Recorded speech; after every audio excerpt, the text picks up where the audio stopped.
Stanton T. Friedman received his bachelor's and master's degrees in physics from the University of Chicago in 1955 and in 1956. That's where Carl Sagan was a classmate. He worked for 14 years as a nuclear physicist for such companies as General Electric, General Motors, Westinghouse, TRW, Aerojet, General Nucleonics, and McDonnell Douglas on such advanced, highly classified, and eventually canceled projects such as nuclear aircraft, fission and fusion rockets, and nuclear power plants for space. Now, since 1967, Stanton has lectured on the topic of UFOs at more than 600 colleges and over 100 professional groups in 50 states, 9 provinces, and elsewhere in the world. He's often referred to as the father of Roswell and was the very first to investigate the incident beginning in 1978. He's been actively investigating UFO incidents since the mid-1950s. Mr. Stanton Friedman, welcome back to Coast AM. Glad to be on again, despite the crazy hour. I know, it is late to some places and early at others. Now, the Roswell Crash Festival is coming up next week, and it's hard to believe it's already been 58 years. And I have a feeling you're going to be there. Oh, yes. Oh, yeah. Wouldn't miss it for the world. They asked me to come, so of course I will be there. And, you know, it's going to be hot in the desert, but it's going to be interesting as usual. Every year, you know, a variety of people show up there. You get new leads on the story. The media show up. I'm going to be meeting and greeting people all, you know, the Friday, Saturday, Sunday, and Monday, big July 4th day. And there will be a panel on Roswell with Don Schmidt and Tom Carey on Saturday evening. And there will be, I'm hoping with his fingers and toes crossed, a real surprise for people, because I'm expecting that Dr. Colonel Jesse Marcel Jr. will be there. Jesse has been serving in Iraq. Believe it or not, he was called in last year at the age of 67. He's been in the reserve for 32 years, and he's got some leave coming, and I'm expecting to see him. We're supposedly going to be grand marshals together of the big Roswell parade. All right. Wave at the kids. Now, you mentioned Jesse Jr. Now, can you tell us the story again real quick about, you know, his involvement? His father was actually on the scene when craft went down. Not only was his father on the scene, but he actually, his father, Major Jesse Marcel, was the intelligence officer for the 509th. Right. The only atomic bombing group in the world, the most elite military group in the world. They dropped the bombs in Hiroshima and Nagasaki, tested 2 more in the Pacific in 1946. And Jesse Sr. Was out at the site, brought back some wreckage from there. Jesse Jr. He woke his son up, who was only 11 at the time, and he remembers handling pieces of the material. He has described the strange symbols that were on the sort of I-beam-shaped pieces that had the weight of balsa wood. Weight of. They were not balsa wood, as some people keep trying to say. You know, heavy as lead and light as balsa. He handled the material. A couple days later, his dad tells him everything is classified, don't talk about it, and so forth. And interestingly enough, on the rather, how shall I put this, the show I didn't like, Are you talking about the Peter Jennings UFO special? Yeah. They interviewed Jesse Jr., but they never bothered to mention that he was a medical doctor, a colonel in the reserve, fought in Vietnam, is a helicopter pilot. You'd think all those things would go toward credibility, wouldn't you? At least I would think if somebody told me, here's a guy who was a colonel in the military and 32 years connection with the reserve and is a medical doctor, I think this is somebody I want to listen to. Well, I've been in Jesse Jr.'s home as well as Jesse Sr.'s home, and he's somebody certainly I want to listen to. And so I'm really looking forward to seeing him. And, you know, it does force you to ask the question, how desperate are we getting if we have to bring back in 67-year-old guys? You know, he didn't complain. I want to stress that. Jesse didn't complain. He loves to fly. I mean, sure, he's got to wear a flak jacket and a helmet and a sidearm all the time. And one day he went back to his trailer there at Anaconda, Base Anaconda, and a few minutes later there was a big explosion. The third trailer down had just been blasted to smithereens by the artillery. Not a fun time in Iraq, especially. It gets a little warm there, you know. Oh, yeah. Well, I'm glad to hear that he is. I'm expecting Roswell to be hot, but not like Iraq. Well, I'm glad to hear that he is okay. Now, I understand. Oh, yeah. I'm sorry. Go ahead. No, just that as far as I know, and, you know, everything's day to day in Iraq. Well, that's true. It's not as if nothing is happening over there. There's a lot happening. Much of it not good, obviously. And, you know, that has nothing to do with UFOs per se, but knowing Jesse, I'm really looking forward to seeing him. And, you know, it'd be kind of fun to sit in a convertible in Roswell and wave during the parade. Well, it sounds like it's going to be a very good time. And when is that happening then, this coming weekend? Yeah, it starts officially on Friday this weekend. I leave here on, I go from beautiful downtown Bangor, Maine. I just drive down there and then catch flights and then drive from Albuquerque down to Roswell. Good highway for anybody who's planning on coming. And, there is another surprise, too. I don't know whether people have heard of this or not.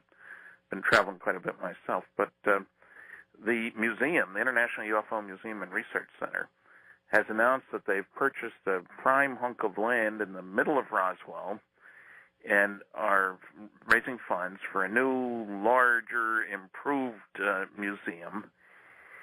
And it's, I have to tell you this, there's a new McDonald's restaurant there.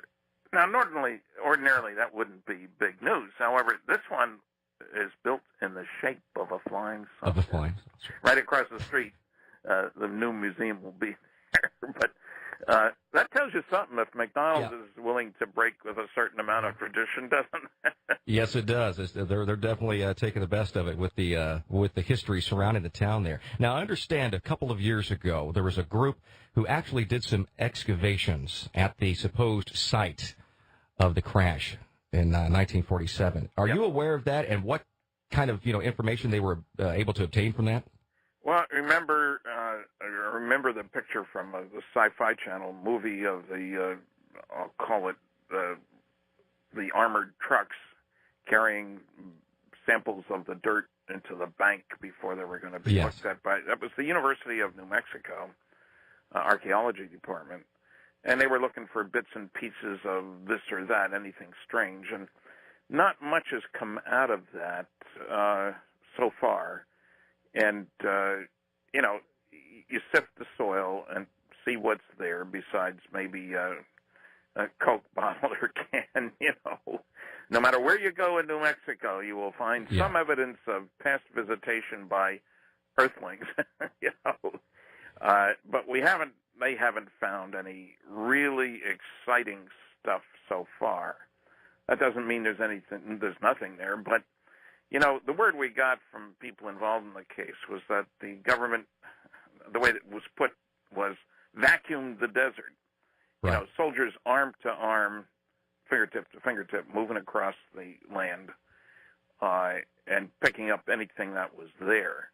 And so, maybe we're lucky. There are sinkholes out there in some locations, and some places the wind carries pieces of the lightweight foil-like material, not the I-beams I was mentioning with Jesse, but and little critters in the ground.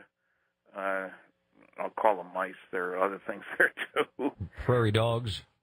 Well, not so many prairie dogs. It's awful dry for them. But so I'm not saying nobody will ever find anything out there. But one point I try to make to people is that everybody says, "Hey, where's the real crash site?"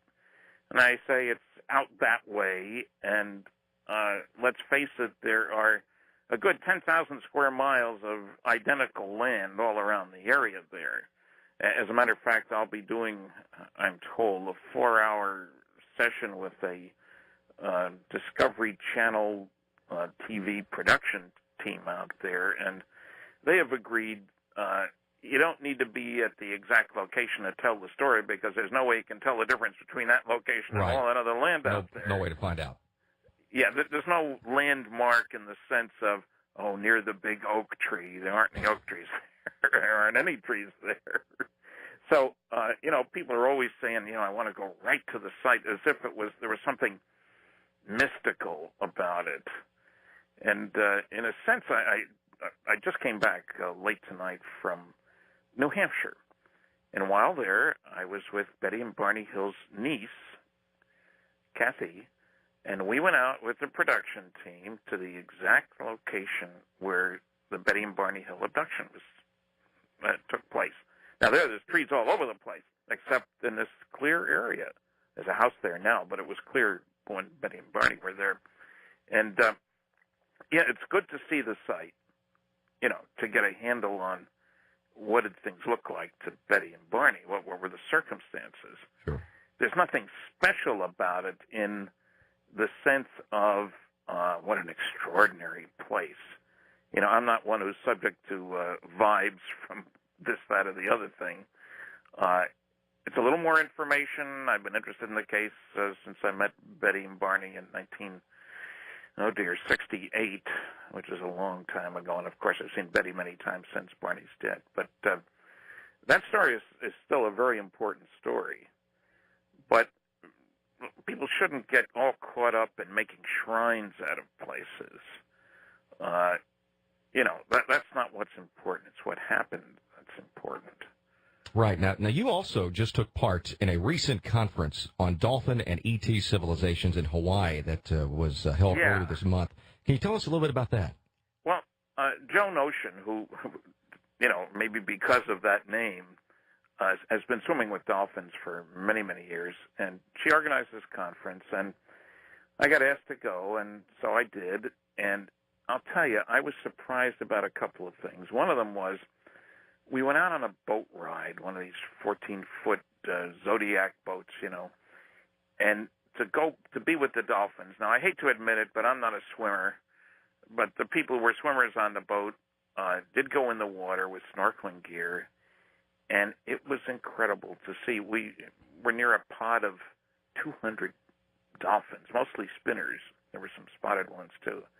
And to watch these guys swimming around and then leaping out and spinning, and to talk to the people who were in the water. And I talked to the captain of the boat, and he's been involved in a lot of research projects. And there's no doubt there's something very special about dolphins and how they communicate, how they understand what's going on with people, whether it's just their sonar or some larger picture. They seem to project their, I'll call it thoughts, I don't know what else to call it, in with sonar, in holograms, kind of. And they are remarkable beings who are extraterrestrial. That is, they're not of the land, clearly, and they don't build things with their flippers, but they can tell when a woman is pregnant in the water. That's amazing. And people who were there, I was surprised because I didn't know what to expect. People who love to swim and they're out in the ocean, and Hawaii's a beautiful place, all that sort of thing. But that this form of intelligence is as spectacular as it is, according to all people who get involved in these things. That surprised me a bit, and I gave a paper there about Roswell, as it happens, Roswell and MJ-12, an update. But we really enjoyed the visit to the Big Island. My wife went with me, which is very unusual, but she enjoyed it too. And some old friends of ours, somebody who's been on your program, Jim Birkeland and his wife was there, with the earthquake predictions. Right. And so, my wife and his wife have known each other for several decades, let's put it that way. And they were at our wedding 30 years ago, so, old friends. And it was quite special, and I don't know whether there's going to be another one, but I certainly wrote Joan saying, hey, if there is another one, I want to go. So people believe that there is some sort of connection, then, between dolphins and ET civilizations? That seems to be a fairly widely held belief. I've met John Lilly, who was the first to really do a lot of research, scientific research, on dolphins and their incredible intelligence and communication skills and stuff. And I was very favorably impressed. I didn't know what to expect. This was on, would you believe, the Merv Griffin show. And three of us nutty scientists on Dirk Pearson about nutrition, John Lilly about dolphins, and me about UFOs. And I was so surprised at what a wonderful show that turned out to be. Merv's a bright guy, and he listens, and he asks questions, and live audience. And so that got me interested in dolphins, and I read one of John's books. And then seeing these creatures, we tend to restrict our thinking to those who are like us, I suppose. And, you know, it's easy to poo-poo something like a dolphin as truly intelligent creatures. But, you know, I said they can tell when women are pregnant. But also, if you've had a joint replaced, for example, they can tell that too. That's pretty shrewd thinking, you know, and paying attention. And so it was impressive. Now, what is the connection that people are trying to make, though? Is it the fact that, you know, reports are from people who have had some sort of an encounter with an ET, that, you know, there's no verbal speaking that is being relayed between the two, and that, as you just mentioned, these dolphins appear to somehow know things about their surroundings and people? Is that the connection people are trying to make? Well, I think that, and the fact that their thinking seems, in some instances, I'll call it to be of a higher order, if you will.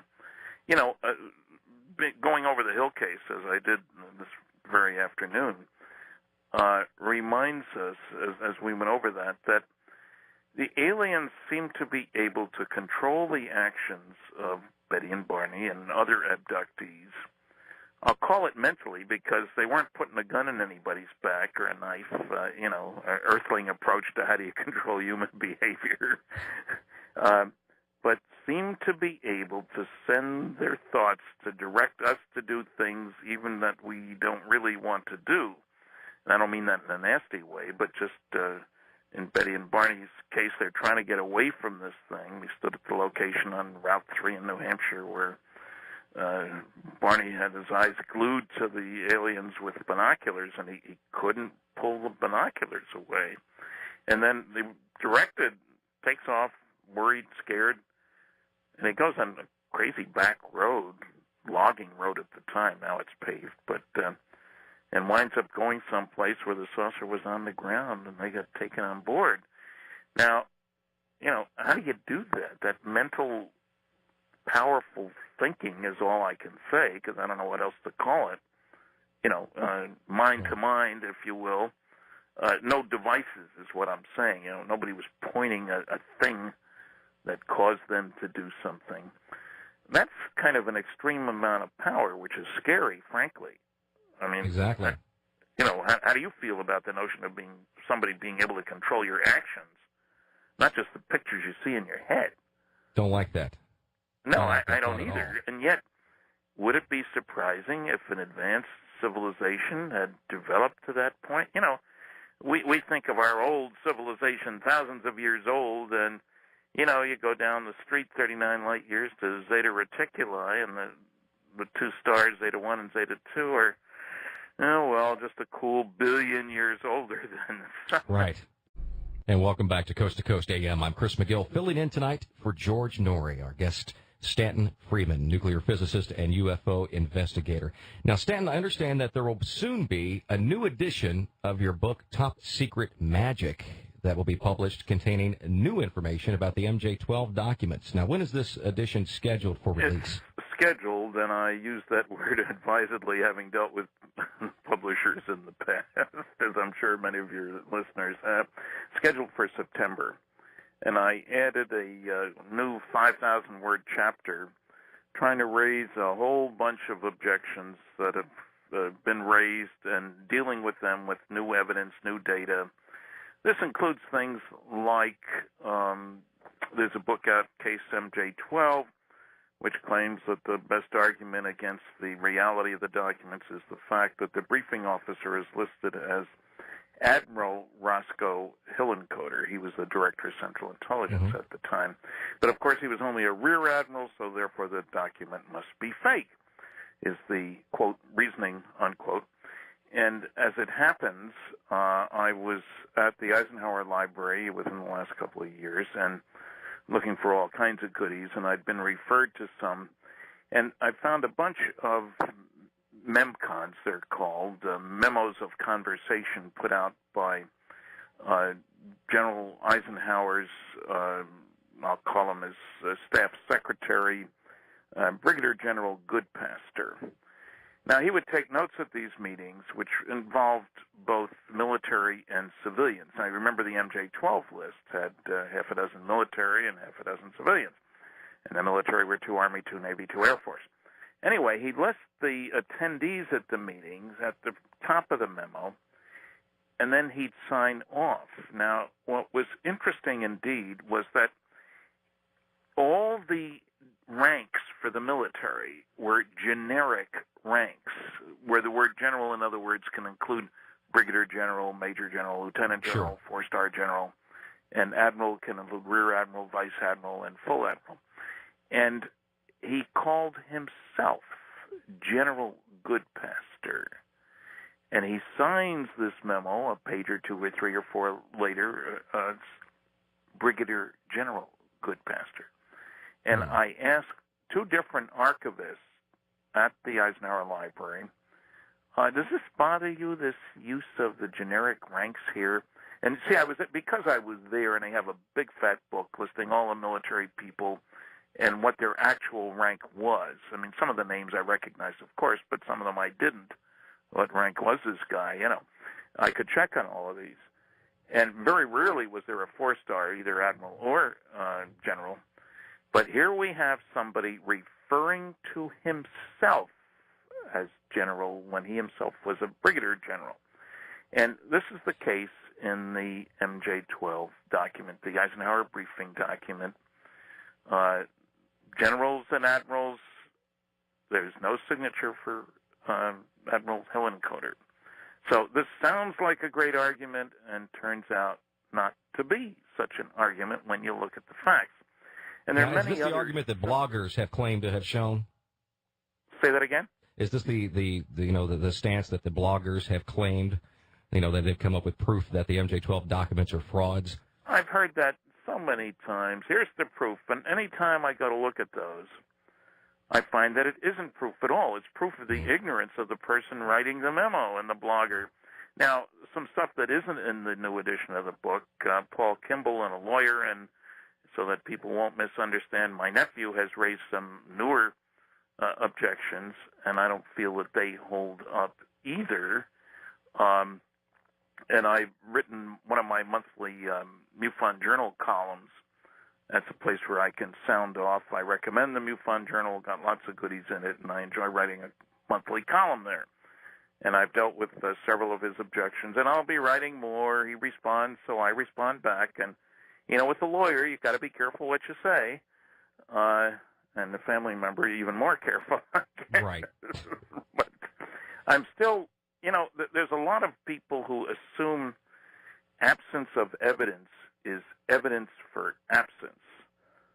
The things that aren't said, one person raised the objection, Van Nevar Bush, it doesn't say anything about this in his obituary.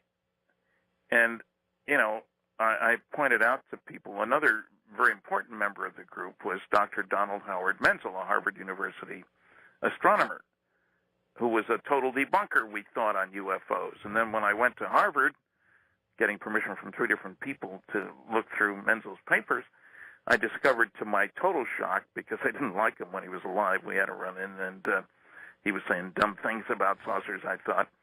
But I discovered to my total shock that he was up to his ears in intelligence work, to the point where he could write John Kennedy, President John Kennedy, that had a longer continuous association with the National Security Agency and its naval predecessor 30 years as of 1960. that he had a top-secret ultra-clearance with the CIA, that he did classified work for 30 different companies. All this I discovered.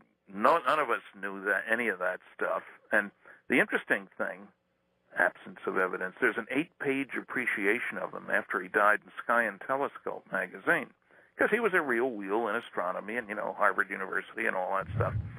And there isn't one word in that 8-page appreciation about all his post-World War II activities requiring a very high security level. 8 pages! So the fact that it isn't mentioned there doesn't mean it's not real. It means nobody had discovered it yet.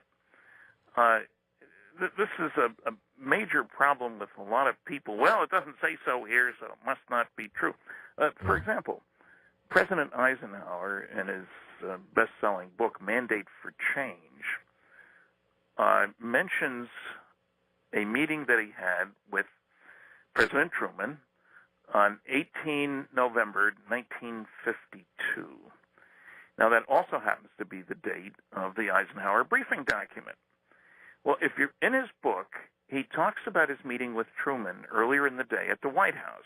Pictures were taken of the two, the former, the still current president at that time, but the newly elected, the president-elect Eisenhower. And that was an important transition because, as you will recall, that was the first time we had to switch after the atomic bomb came into existence from one party to the other, Cold War, all that sort of thing. Right. How do you handle that transition? Not easy things.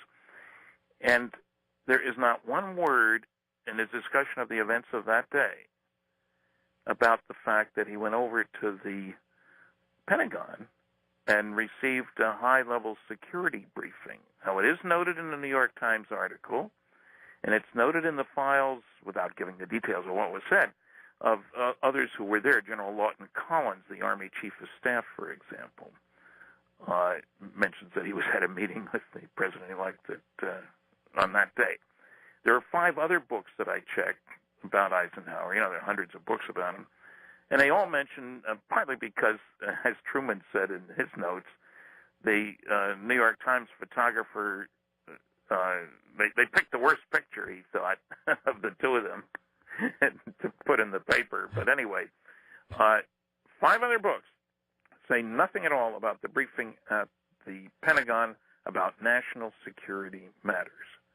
So the fact that it isn't mentioned doesn't mean it didn't happen. It means it isn't mentioned. Right.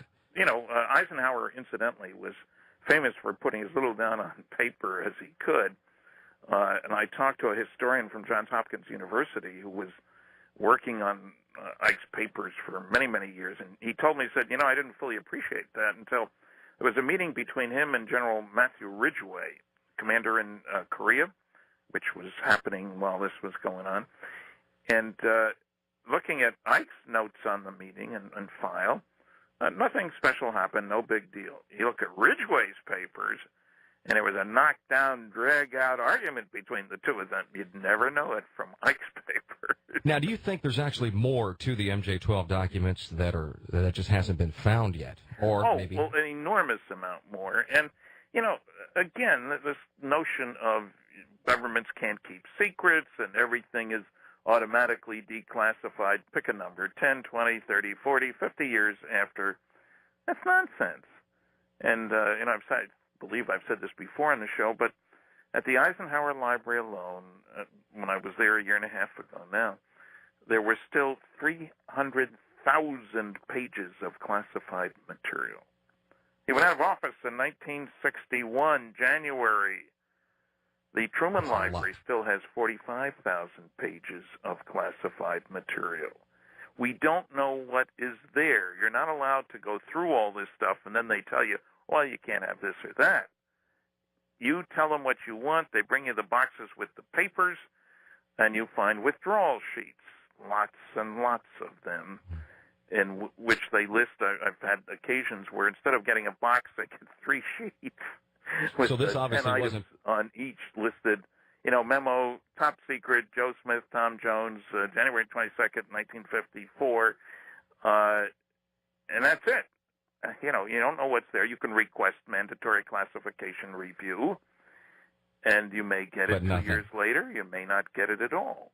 And not get it at all. Now, where does Colonel Philip Corso fall into all this? Well, that's an interesting question. And again, I get a hard time from people who tell me History Channel just had a special on that tonight on the Fast Blast. I was just notified of that. So, yeah, I've heard that there was a show on, and I might have been in it. I don't know. You were in it. Yes, you were. One of those shows. And I've met Colonel Corso and met his son, Lieutenant Colonel Corso, really, while he was in the service. And I think the book was, how shall I put this?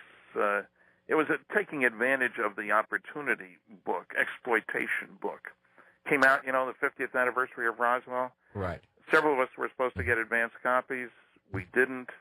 You notice that the book had no references. There was no substantiation of the many claims. And I also discovered that Lieutenant Colonel Corso, I mean, let's face it, he was an old man at this time.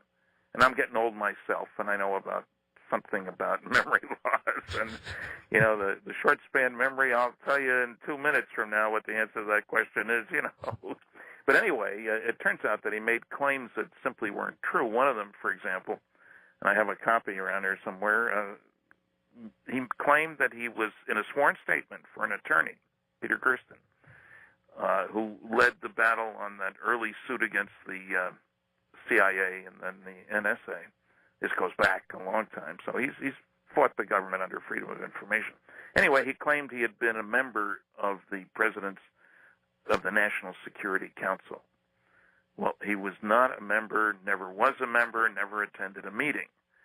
So there was a certain amount of enlargement of his role in a number of things. And matter of fact, there was just a Nobel Prize winner in physics, Kilby, Texas Instruments, who won his Nobel Prize for work done in 58, and that it had to do with, the Intel kind of all the transistors on a chip kind of thing, which was an extraordinarily important development. And Corso was taking credit for having inculcated that from the information that was obtained from the Roswell wreckage into industry, except he wasn't in that role at General Trudeau's Foreign Technology Group at the Pentagon, in which there were only 2 people. But it has been confirmed that he was within security clearance to have access to the types of information. Well, I'd rephrase that. He certainly had a security clearance. He was involved with intelligence work. He did liaison work with the National Security Council. He was not a member, and there were only 2 people in that group, and it was 1960, and here we have a Nobel Prize given for work done in 1958 that he was taking credit for having introduced into industry. So let's put it this way. I am very skeptical about his claims, and the absence of evidence for them, I'll go back to what I said myself, is part of the problem. But he certainly didn't provide any evidence. And remember, the good colonel was not an engineer. He was not a scientist. And the Air Force Foreign Technology Group, and I've seen people get these 2 groups confused, which was at Wright-Patterson Air Force Base. And I had dealings with them. I was project engineer in a contract out of them back in 1961, actually. That was a large group. I made many visits back there. They had dozens of people connected with that group, lots of technical people. They'd had records since 1947. You're going to tell me they did nothing with it? I don't believe that for a moment. So the colonel was a nice guy. When I talked to his son, there was a public meeting in Florida. He was saying there was a foot of material that was going to be distributed, remember, on the Internet. He had a deal worked out. You pay so much a month, and you get access. And I asked him publicly, was there any classified material in that pile? The answer was no. He also pointed out that his father didn't think these things were from a long ways away because, after all, there were no sleeping, cooking, living facilities on board the saucers. And I did point out that we have these wonderful reports of huge motherships. By huge, I think of one up in the Yukon. We're talking 0.6 to 1 mile, 1.2 miles long. That's big to me. I don't know about you, but you see that thing flying around in the sky. And that was based on triangulation from like more than 30 witnesses. Right. But when you got something that big, that's your aircraft carrier where you sleep and watch movies and eat and do all the other things. And then you have your little Earth excursion modules where you don't need to do any of those things. And there was a long silence and no discussion thereafter about that. Now, can you tell me a little bit about the Robert Cutler memo that was found in the National Archives? Well, that's one of it's the only one of the original 3 documents.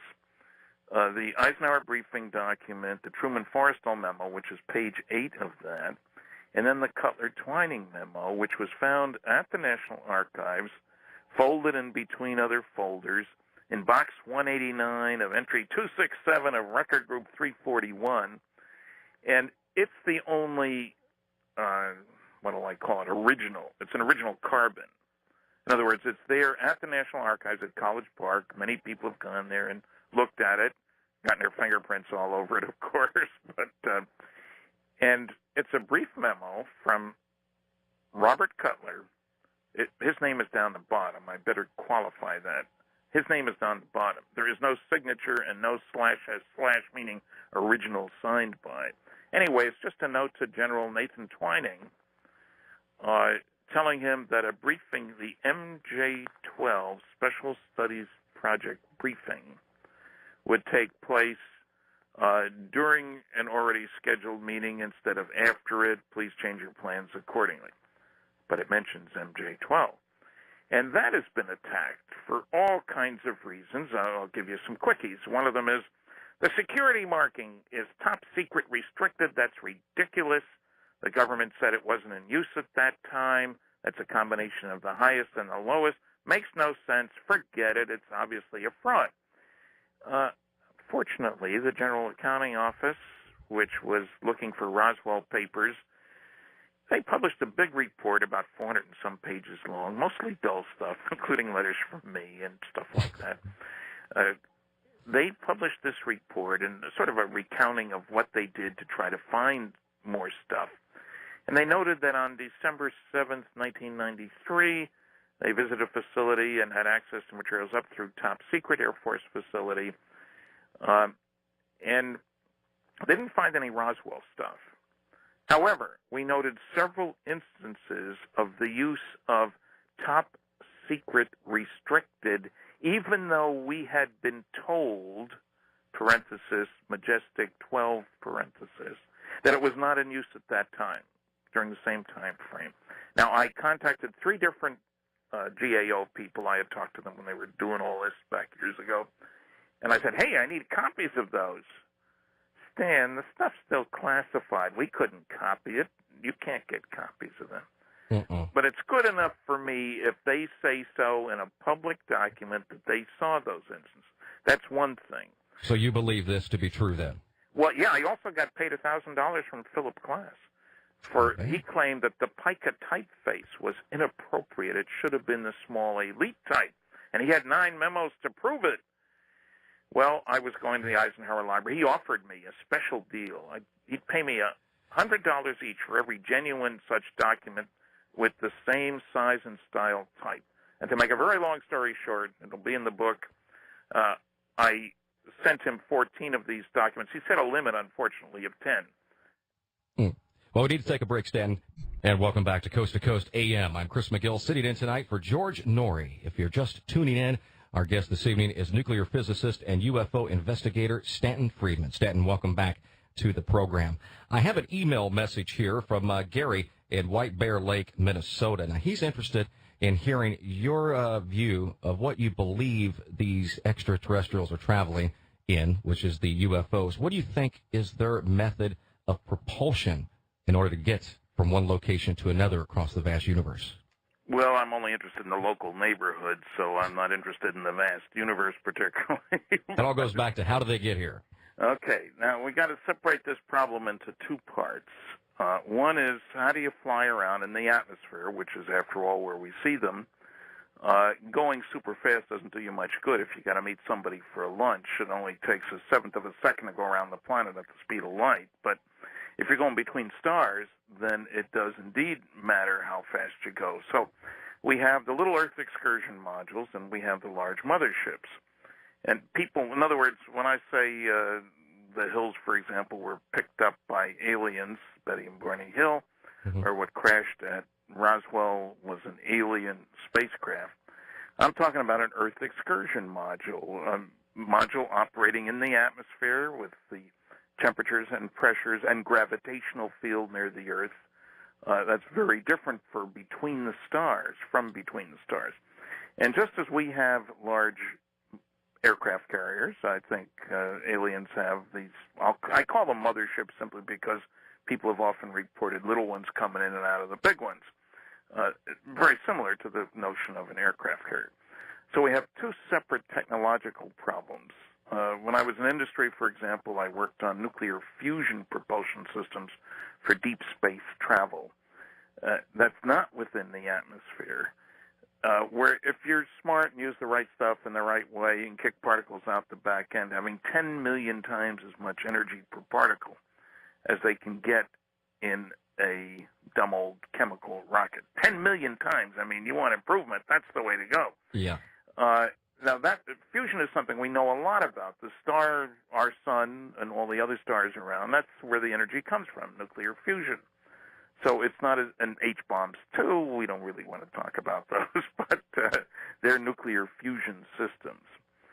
And between the stars, that would do. Although I must preface that by saying Friedman's law, unfortunately you won't find it in the law books or the scientific books, but technological progress comes from doing things differently in an unpredictable way.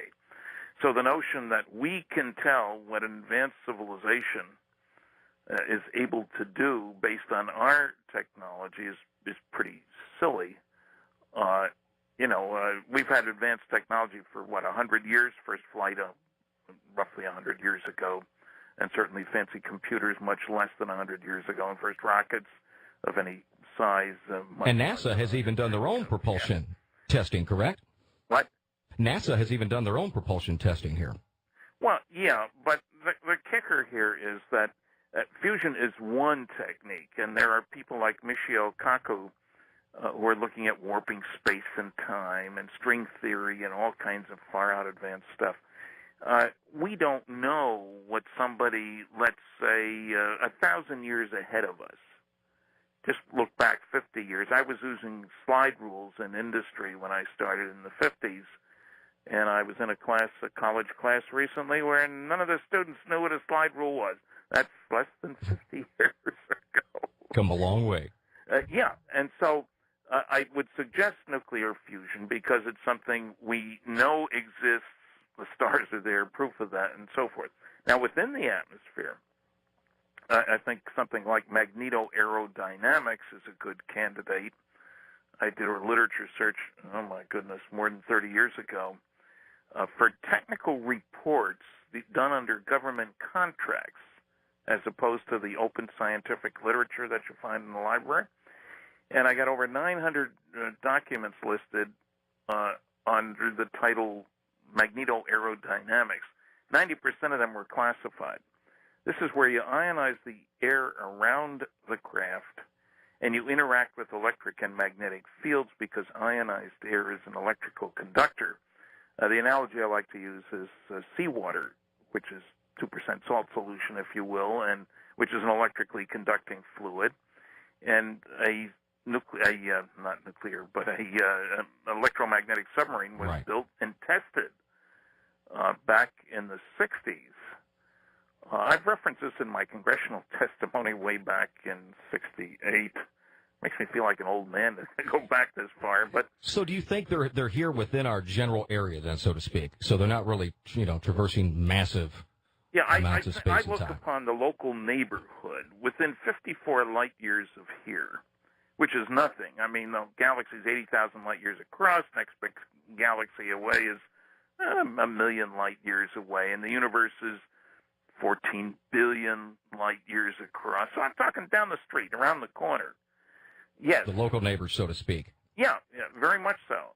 And I think it turns out that when you have this ionized air, that's what you see when a meteor comes in, You're not seeing a small hunk of rock.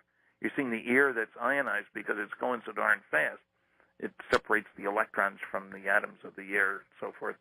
That gets you around all the problems of high-speed flight. You can control lift, drag, heating, sonic boom production, radar profile, other little tricky things about flying saucers from a physics viewpoint. Okay, so, now, I think we're having visitors from our local neighborhood. Of those within 54 light years, to give you a sense of perspective here, there's about 1,000 stars. Of those 1,000 stars, 46 are similar to the sun and might be expected to have planets and life. That's our local neighborhood. And my favorite pair of such stars is, of course, Zeta 1 and Zeta 2 Reticuli. That's the constellation of Reticulum, the net, that means. You can't see them from here. You got to go down the equator. This came out of the Betty and Barney Hill case anyway. And those two stars are only an eighth of a light year apart. We're out in the boondocks. Next star over 4.3 or so light years. Next star that's like the sun, 11 light years. But Zeta 1 and Zeta 2 Reticuli are only an eighth of a light year apart. And astronomers are finding more and more they're a planets billion years older than the sun. revolving other stars. So you'd expect them to have some technology we don't have, wouldn't you? Exactly. Now, Stanton, last week, author Nick Redford talked with George here about his new book, Body Snatchers in the Desert, The Horrible Truth at the Heart of the Roswell Story. Now, through information reportedly gathered from military whistleblowers and others, Nick has come to the conclusion that it was an experimental American military craft that actually crashed in the desert, not a UFO. He goes further to state that the pilots were Japanese POWs who were possibly even the victims of diabolical human experimentation. You don't buy this story. Why? Well, I have read the book, unlike so many of the other people who have been yakking about it. It certainly set up a firestorm of discussion. There are several reasons. Let me preface this by saying I know Nick. I respect the work he's done. We've been at archives together. He's a hard-working guy who has done an awful lot of good research. He's got a book about the FBI and UFOs and several other books. Now, remember that this experimentation was supposedly related to the NEPA project. That's N-E-P-A, Nuclear Energy for the Propulsion of Aircraft. Right after World War II, there was a project at Oak Ridge National Laboratory involving Fairchild Aircraft. It was the NEPA project, and they were doing studies. I mean, you didn't have to be a genius to recognize that the fact that you can get an awful lot of energy in a very small place might be useful for boats, for airplanes, for rockets, for all kinds of systems. And so people were looking at this. Now, the funny part of the story is that I worked on the General Electric aircraft nuclear propulsion program from 1956 to 1959, and my area of specialization was radiation shielding. And Nick's hypothesis is that what we have is a Horton flying wing crewed by these deformed or disabled Japanese, and this was carried aloft by a big balloon, and some accident happened and it crashed at Roswell. And the kicker was that because the Nuremberg trials were going on, we were very super sensitive to the fact that people were being accused and convicted of doing diabolical experiments without informed consent. That's a neat way of saying some of the terrible things that were done. And we've heard a lot about the German stuff, but not nearly as much about what the Japanese were doing, this Project 731, I guess it is. The kicker is, though, Nick somehow links this with radiation shielding, and it's not how you do shielding experiments. And it isn't, I know I spent a lot of government money. He was about this kind of stuff.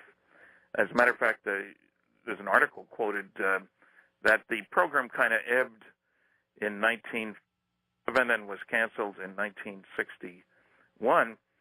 And as a matter of fact, the program picked up. Our funding in 1958 was $100 million for that year, far more than was spent on all the years of the NEPA project.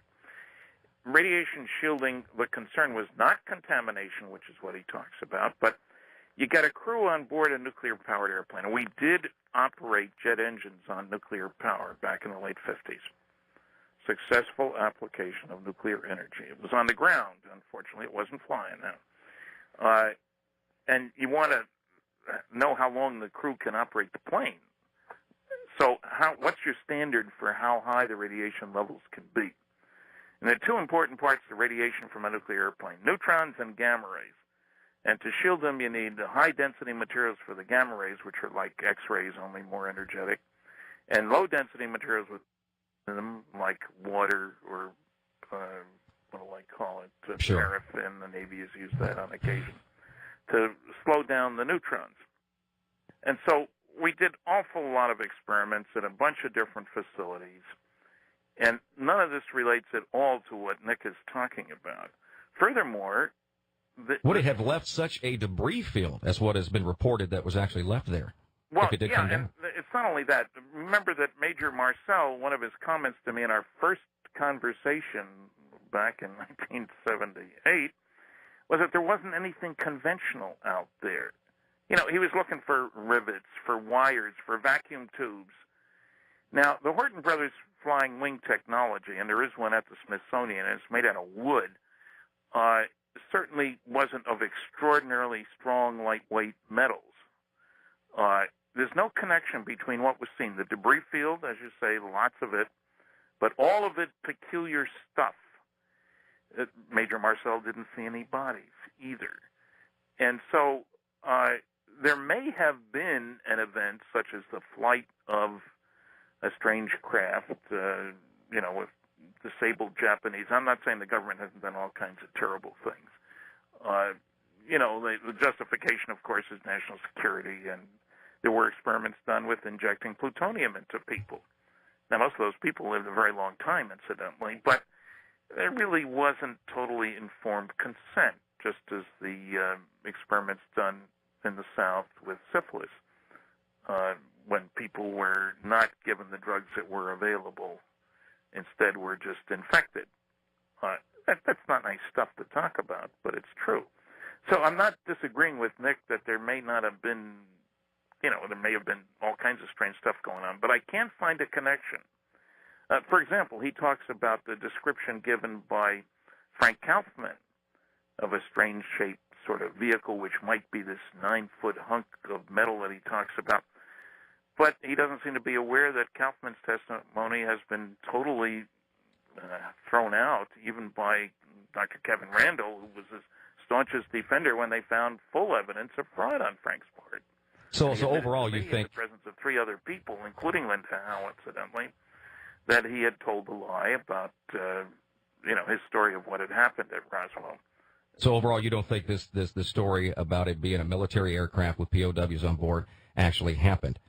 Now, if it did happen, I can't find a connection between that and the witness testimony, either at the Brazel Ranch, Foster Ranch, operated by Mac Brazel, or in the plains of San Augustine. Their testimony indicates an entirely different kind of system, beings, etc. So there may have been these terrible experiments done. I can't, say yay or nay. Now, what's the best evidence, Stanton, that would prove that this... My review is on my website at www.stantonfriedman.com. That's FRIEDMAN.com. Okay. And I go into detail on it there. And the website UFO Updates that I watch pretty closely and contribute to has had an enormous amount of discussion, but almost all of it was from people who hadn't read the book. Yeah. I read the book. I mean, I sent an advance copy. I wrote a review. So what do you think is the best evidence that would prove this new theory wrong, then, in your mind, in your opinion? Yes, I would say that the facts prove that the new theory is wrong. Roswell has withstood another assault. I can put it that way. Now, switching gears just a little bit, with all the recent discoveries of all these planets that astronomers are discovering orbiting around other stars, how does that affect your views in general on UFOs? Well, it certainly takes away the notion that this is the only place where there could be life. And it wasn't too many years ago, let's say 50, that it was thought that planets were produced by a near miss of 2 stars, and since they're so far apart, this would be a very rare event indeed. Now we no longer think that's how planets are produced, created, whatever, amassed. And so it does take away from the notion that we are unique, special, alone here. Otherwise, it makes it even more likely, the civilizations are either out there or they're not. They're either coming here or they're not. What we know doesn't affect the way reality is. We talk about it's more likely that there's life out there. Now, our perception is we are willing to look further because now we know that, gee whiz, every direction you look, there seems to be planets. Now, remember that our sampling is very much biased by the fact that our techniques aren't good enough to pick out small planets like Earth. Small, dense planets like Earth, I should say. We can pick up the big guys, the Jupiter size, the Saturn size. And we're getting better, but there will be new satellites up within the next 5 years, planet-seeking satellites, that will revolutionize our thinking because they'll be able to get a much truer picture of what's going on in our neighborhood than we can now possibly get. In other words, you pick up 3 big planets around a star, still doesn't tell you whether there are any little ones or not. Right. Now, how do you think SETI could use something like this, Stan? Because I know you're still not a very big fan of SETI, correct? You got it. Silly effort to investigate is not high on my list of scientific endeavors. You want to find out about extraterrestrial life, study the UFO data. The basic assumption that we're in a position to pick up signals from some civilization using techniques similar to ours makes no sense to me. We're not the crown of creation. We're not a very advanced civilization. If you thought that the universe was created in 4004 BC, Bishop Ussher back a few hundred years ago, then you can say, gee, we know a lot about the history of the universe. But it was created maybe 12, 14 billion years ago, and we're not at the top of the heap. So SETI, which purports to be concerned with extraterrestrial intelligence, has excluded the whole notion of UFOs from its consideration. Now, you can understand that. If aliens are coming here, who needs to listen for signals? Maybe you should learn sign language. They don't want to do anything that distorts, adds doubt to the notion of whether what they're doing is right. Remember, we got thousands of physical trace cases, loads of abduction cases, multiple witness radar visual cases. What do the SETI people have? Zero. No evidence whatsoever. There's somebody out there sending signals using the kind of equipment whose signals we could interpret. And the mystery will just have to continue for a little bit longer. Is with us tonight. And Stanton, has anything really new surfaced recently in connection with the Flatwoods monster case in West Virginia? Well, Frank Fascino Jr., who was the author of the book, The Braxton County Monster, Cover-Up of the Flatwoods Monster Revealed, which came out last year, may not be easy for some people to get. You can go to www.westvirginiagreenmonster.com, but the book tells the exciting story of Frank's research on what happened on September 12th, 1952. And there have been witnesses who came forth who saw some things that night because of seeing publicity about the book. But the biggest development has been that Frank in the book talks a lot about Air Force, I'll call it dogfights between UFOs and Air Force jet fighters. And some people protested loudly and strongly there were no such things. So we got a little upset, both of us. And we started looking through the old literature, and we found loads of cases of dogfights between airplanes and United States government jet fighters, if you will, and sometimes not jets, but old conventional propeller-driven planes, and UFOs, especially in 1952. And it came as a surprise to me. I mean, everybody's aware that the summer of 52 was a huge time for UFO sightings, especially over Washington, D.C. Multiple witness radar sightings and jets chasing UFOs and so forth. But what I didn't know, frankly, as we started to look, and I had help from a number of people who have good collections of clippings and stuff, we found, amazingly, that pilots were ordered to shoot down UFOs. You're Official kidding. Statements to that effect. And furthermore, that funny name to use, General Roger Ramey, who was involved with Roswell, the famous Ramey memo picture taken in General Ramey's office in Fort Worth, Texas. He was head of the 8th Air Force at the time in 47. Well, by 1952, he was part of the Air Defense Command. And we found a couple articles in which it was noted that General Ramey said, "We have scrambled jets hundreds of times." Now, the kicker here is that can you picture, I mean, a cartoonist would have a field day with this. Pilots ordered to shoot down UFOs if they don't land when instructed to do so. Now, what's the thinking behind that? Because if these UFOs can obviously come from other worlds, they most certainly must have higher forms of technology as far as weaponry. Yeah, and the thing that Ramey was saying was we don't seem to be able to catch up to them. So, can't you see the pilot pointing at the UFO and putting thumbs down? You guys go down there, and the alien laughing.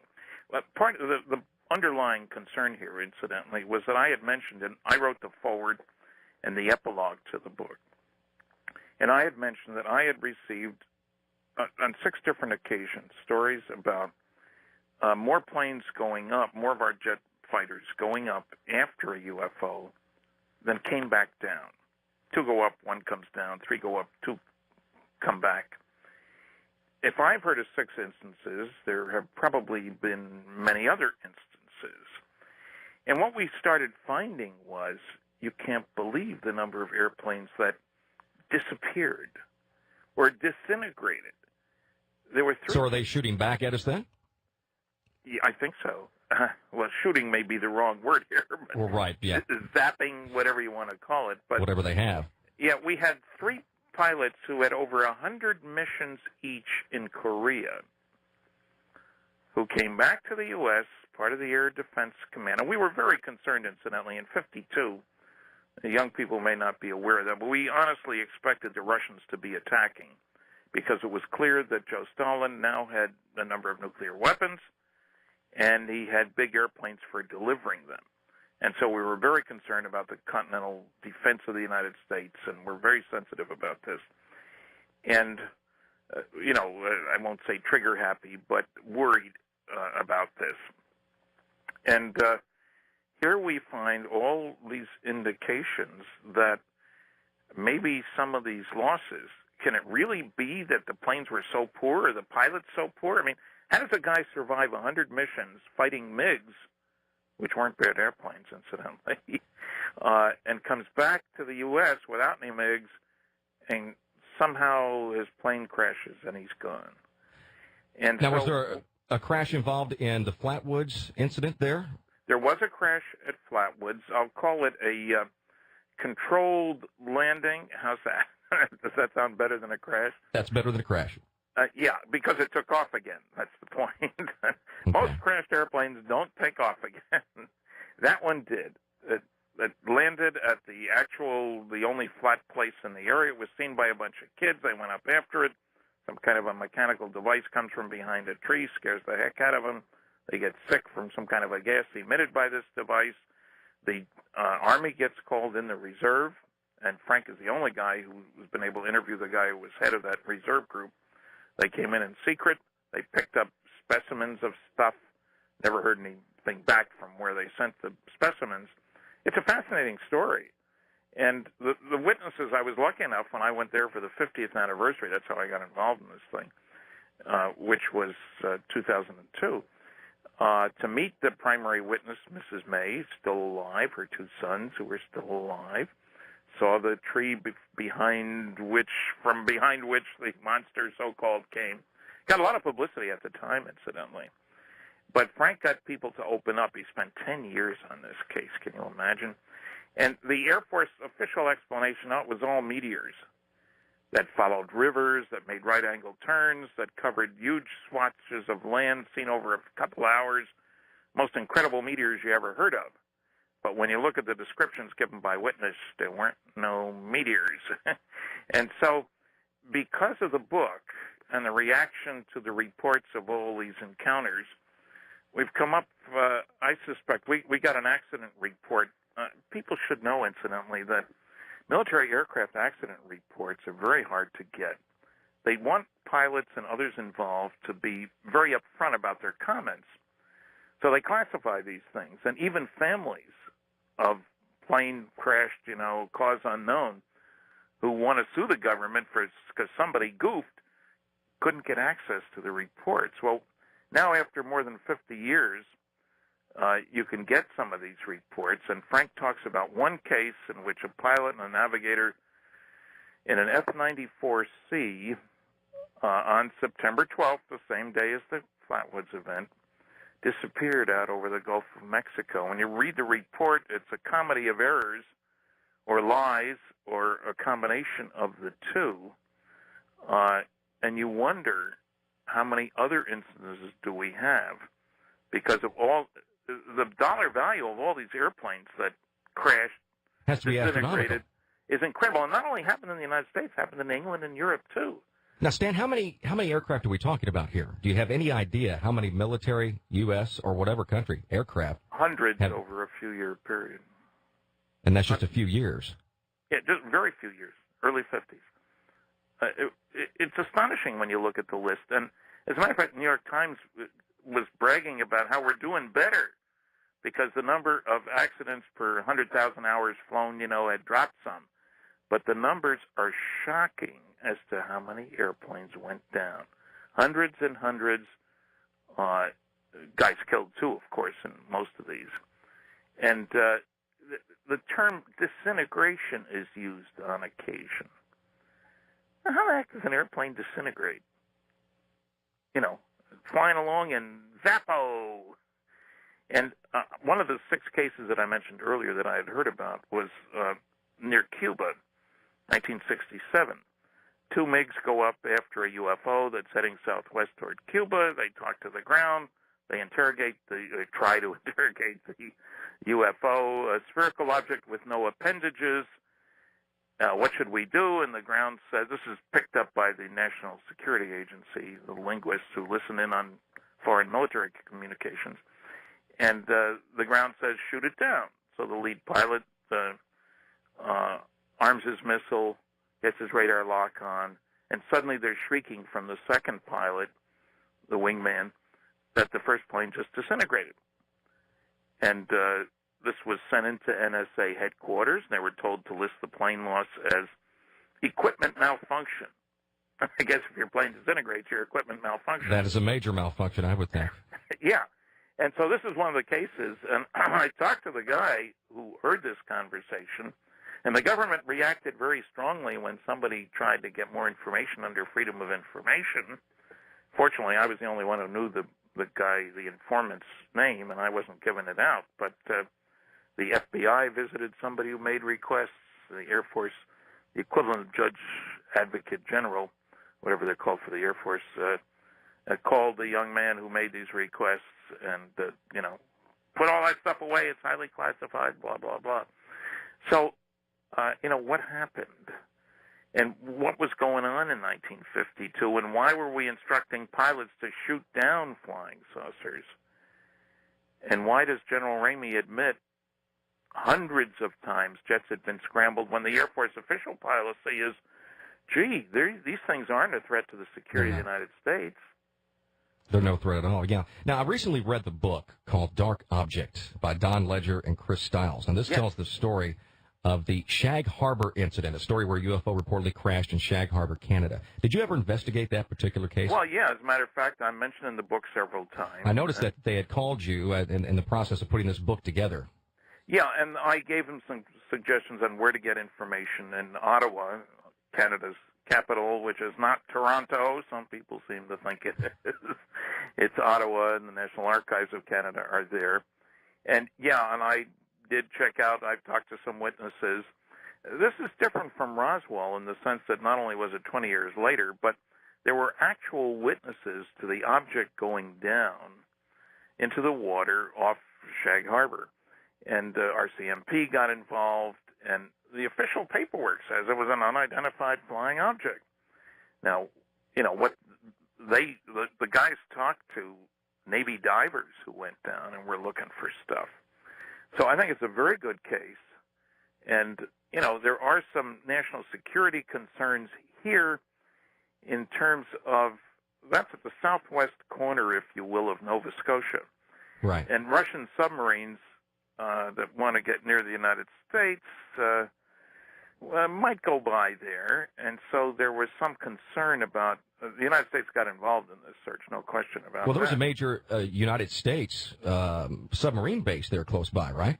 Well, yeah, there's submarines, and there are listening posts underwater devices for monitoring the passage of Soviet submarines and other craft. So you can understand a little stickiness on the part of the government on what they're going to say, you know, who's doing what, where, when, and how. But exactly.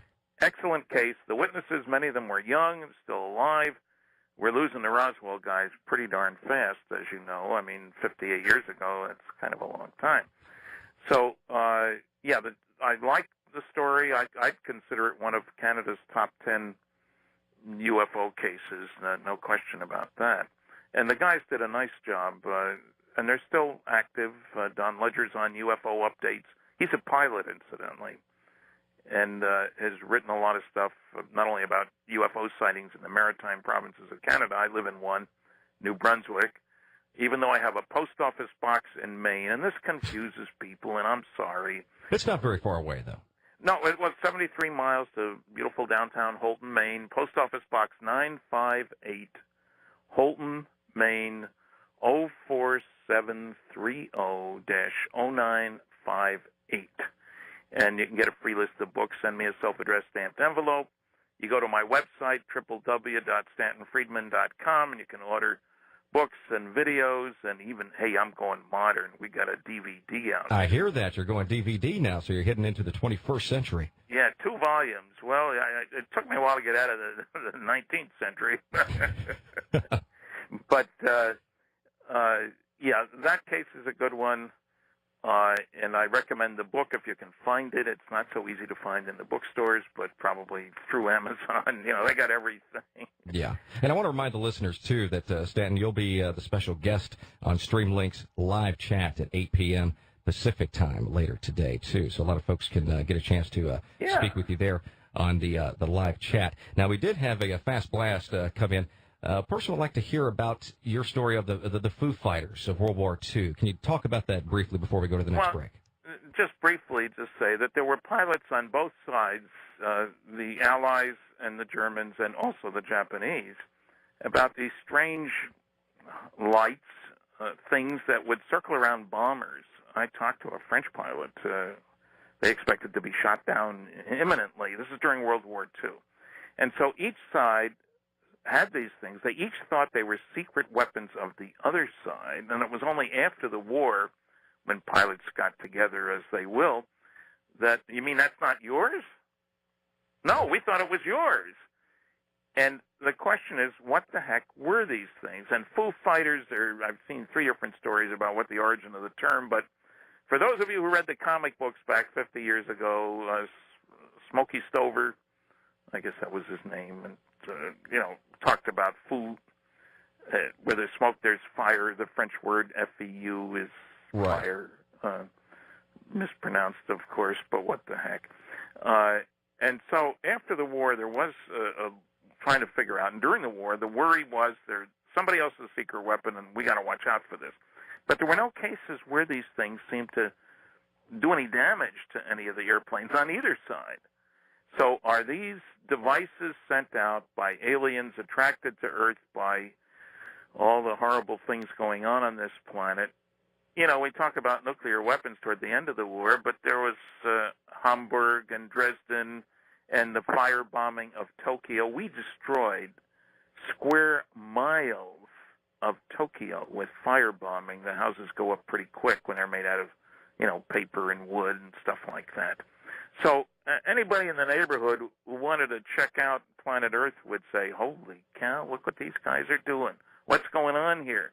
The concern, I would suspect, from any advanced civilization in the neighborhood as opposed to our primitive society would be, how soon will this new technology get these guys to come out so they can bother us? That would be a legitimate concern, don't you think? Mm-hmm. I mean, given our record of activity during World War II. You know, young people are shocked when I use these terms, but we killed at least 50 million of our own kind, Earthlings, during World War II. 50 million. Some say 70 million, but I'm a very conservative guy, as you know, Chris. Only 50 million. That's still bad. That's still bad. Yeah, 1,700 cities. This is not a good indication of guys that you want to join you out in your neighborhood, is it? I wouldn't think so. So do you think maybe the visitations are coming then to try to help us, to try to get us out of this whirlwind and this downward spiral we seem to be going in? Well, I'd look at it the other way. I think they're here to quarantine us. Well, that's another possibility, too. Because a lot of people believe that, yes, they're not here to be our friends. Yeah, well, maybe if we recognize that there is a more advanced civilization, this would help us understand that you can get through this stage of too much technology and not enough sociology. We're good at killing. We're really good at that. But that's not a good thing for the future, is it? Because if we kill ourselves, how much future will we have? So, I've got a paper with 26 different reasons for coming to planet Earth. One of them is their broadcast was a weekly radio show, Idiocy in the Boondocks. That's true. That's true. Very much an honor for me to be here with you all this evening. My guest all night long has been nuclear physicist and UFO investigator Stanton Friedman. Now, Stanton, before we go to the phone lines, we had a fast blast from Lance in Ozark, Alabama. Wants to know what you think of the whistleblower Bob Lazar and his story, which first came out back in 1989 about his work in Groom Lake. Well, I've got an article on my website, www.stantonfriedman.com, about Bob. And, of course, I was looking because people were calling him a nuclear physicist, and I was getting asked lots of questions, so I did a lot of checking. I find that I can't believe much of anything he says, and I've talked about this with George Knapp from Las Vegas. I did a lot of checking. For example, I checked with MIT, the physics. He claims to have a master's in physics from MIT and other masters in electronics from Caltech. And that he was a scientist at Los Alamos National Laboratory, back-engineered UFOs in a job at Area 51, a job obtained through the good efforts of Dr. Teller, father of the H-bomb, et cetera, et cetera. Well, none of it seems to be really true. No degrees at MIT. I talked to the legal counsel. There's no way the government can wipe your record clean. I talked to his high school. He was in the bottom third of his high school class. Could certainly not have gotten into MIT, especially since he only took one science course. There's no master's thesis. You need one at MIT in physics. The guy who holds the theses couldn't find one. He's not. So it doesn't seem to hold a lot of water. List. When I checked with Los Alamos, I gave them two names. Somebody I knew worked there, had a high-level security clearance, just to make sure I was really getting the straight scoop from the personnel department. And they found my guy and no Bob. And if you look at the phone book listing, which is used as evidence that he worked there, it says right at the top of the page that it's for employees of Los Alamos National Laboratory, Department of Energy, and name some other groups, and Kirk-Meyer Corporation. If you look at Bob's name, after it is K/M. Anybody who's at the lab, not necessarily working for the lab, is listed in the phone book, and Bob worked for Kirk-Meyer as a subcontractor. He worked at the Clinton D. Anderson Mason Accelerator. There's more to that title, but that's enough. And professors come from all over the world. They can't bring a lot of assistants with them. Bob was a technician. His scheme for making, gravity wave amplification makes no sense from a physics viewpoint. Yes, people have come at me recently. Hey, they discovered element 115. Now, that was expected. What they don't tell you is it took 3 weeks of operation of a huge energy-consuming accelerator to produce 4 atoms of element 115. Half-life less than a second, of course. Bob had said that the government had 500 pounds of the stuff. There's no way you can get 500 pounds of something with a short half-life. It's gone. It's away. And you'd need about 1 million, billion times as many atoms as those 4. It's a long, involved story. He's a con man. Bright guy, no question about it. Sharp, but he isn't telling the truth, either about himself, which is the worst sin, or this so-called physics that he talks about. Okay. Does that make it clear?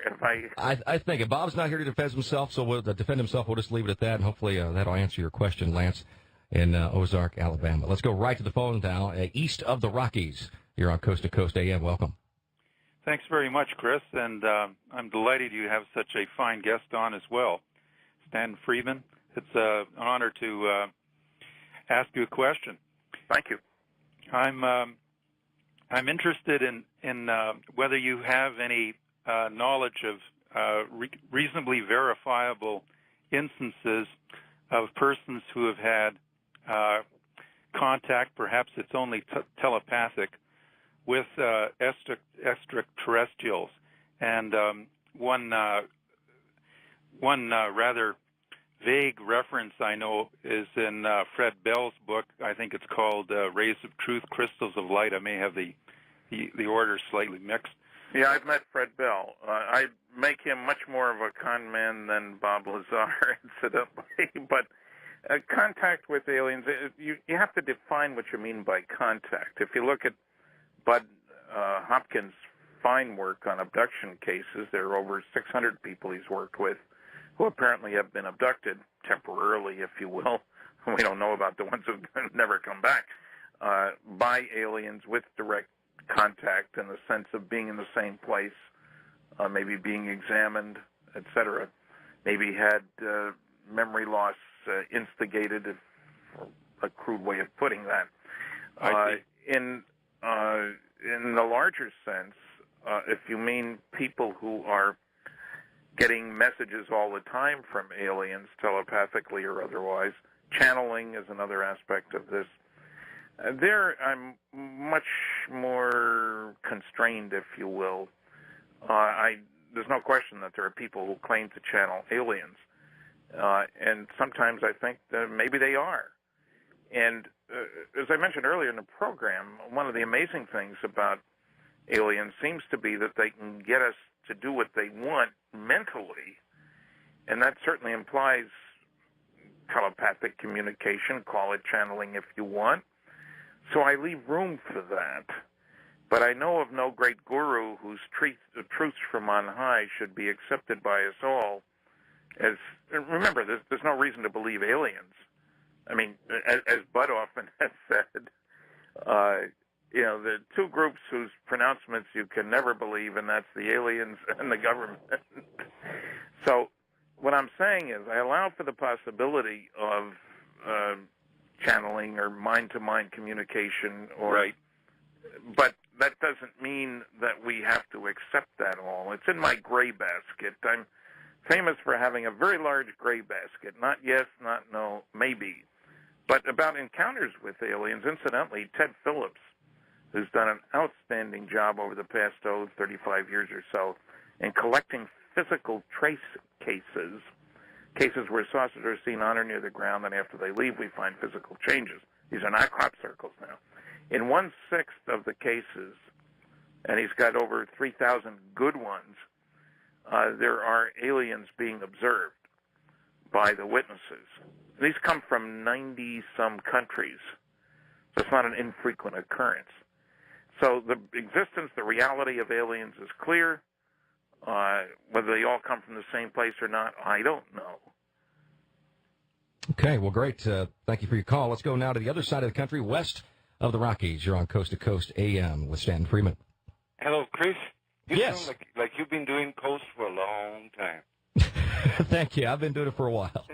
And Stanton, it seems like I know you from all the shows with Art Bell and George. That's just because I'm an old guy who's been around a long time. I've only been lecturing since 1967. I gave my first UFO lecture. So. And Stan, I want you to know that UFOs are real because me and my uncle saw one in 1953. I was about 9 years old at the time, and it was like stainless steel, and in the bottom there was like black plastic or black rubber or something, and then all of a sudden those things opened up, like camera shutters, Yeah. The smaller one, just swooped inside. I remember that like if it was yesterday. It was a matter of fact in June, the mid-June, I think. Now, how did that make you feel? Huh? How did that make you feel when you saw that? It was strange. It was weird. I mean, we just stood there looking at it, and there was a group of witnesses then. Yeah, me and my uncle. Oh, okay. So just you two. We were irrigating some crops, and it was in a little town on the other side of where I am now. So it was an even smaller town, and we used to plant a lot of crops back then. Now, this was daytime, apparently. Yeah, it was around 3 o'clock in the afternoon, mountain time. How did the thing leave? He just stayed there for about maybe 10 seconds, maybe even more, and like I said, the smaller one just swooped into the. I guess that was the mothership or something. Sure. But it just looked like a big old frisbee, just spinning in the air, and. Any noise? It's kind of like like when you rub your finger against some fine crystal glass. Oh. Kind of like that. Kind of like a humming sound or a high-pitched humming sound? You're right, Intriguing. Well, look, I check all my lecture audiences, more than 700 to date. At the end of my lectures, I ask Stan? how many people here have seen one. Typically, it's 10%, but then I ask how many of you who have seen one reported what you saw. 90% of the hands go down. So sightings are common, reports are uncommon, good investigations are rare. Did you report what you saw? Well, there was nobody to report at that time, because that was the first time that I heard the term flying saucer, and it was from my uncle, and he said it in Spanish, platillo volador. Volador, yeah. Yeah. And, that's a fascinating he story. Reported, certainly. And thank you. Go ahead.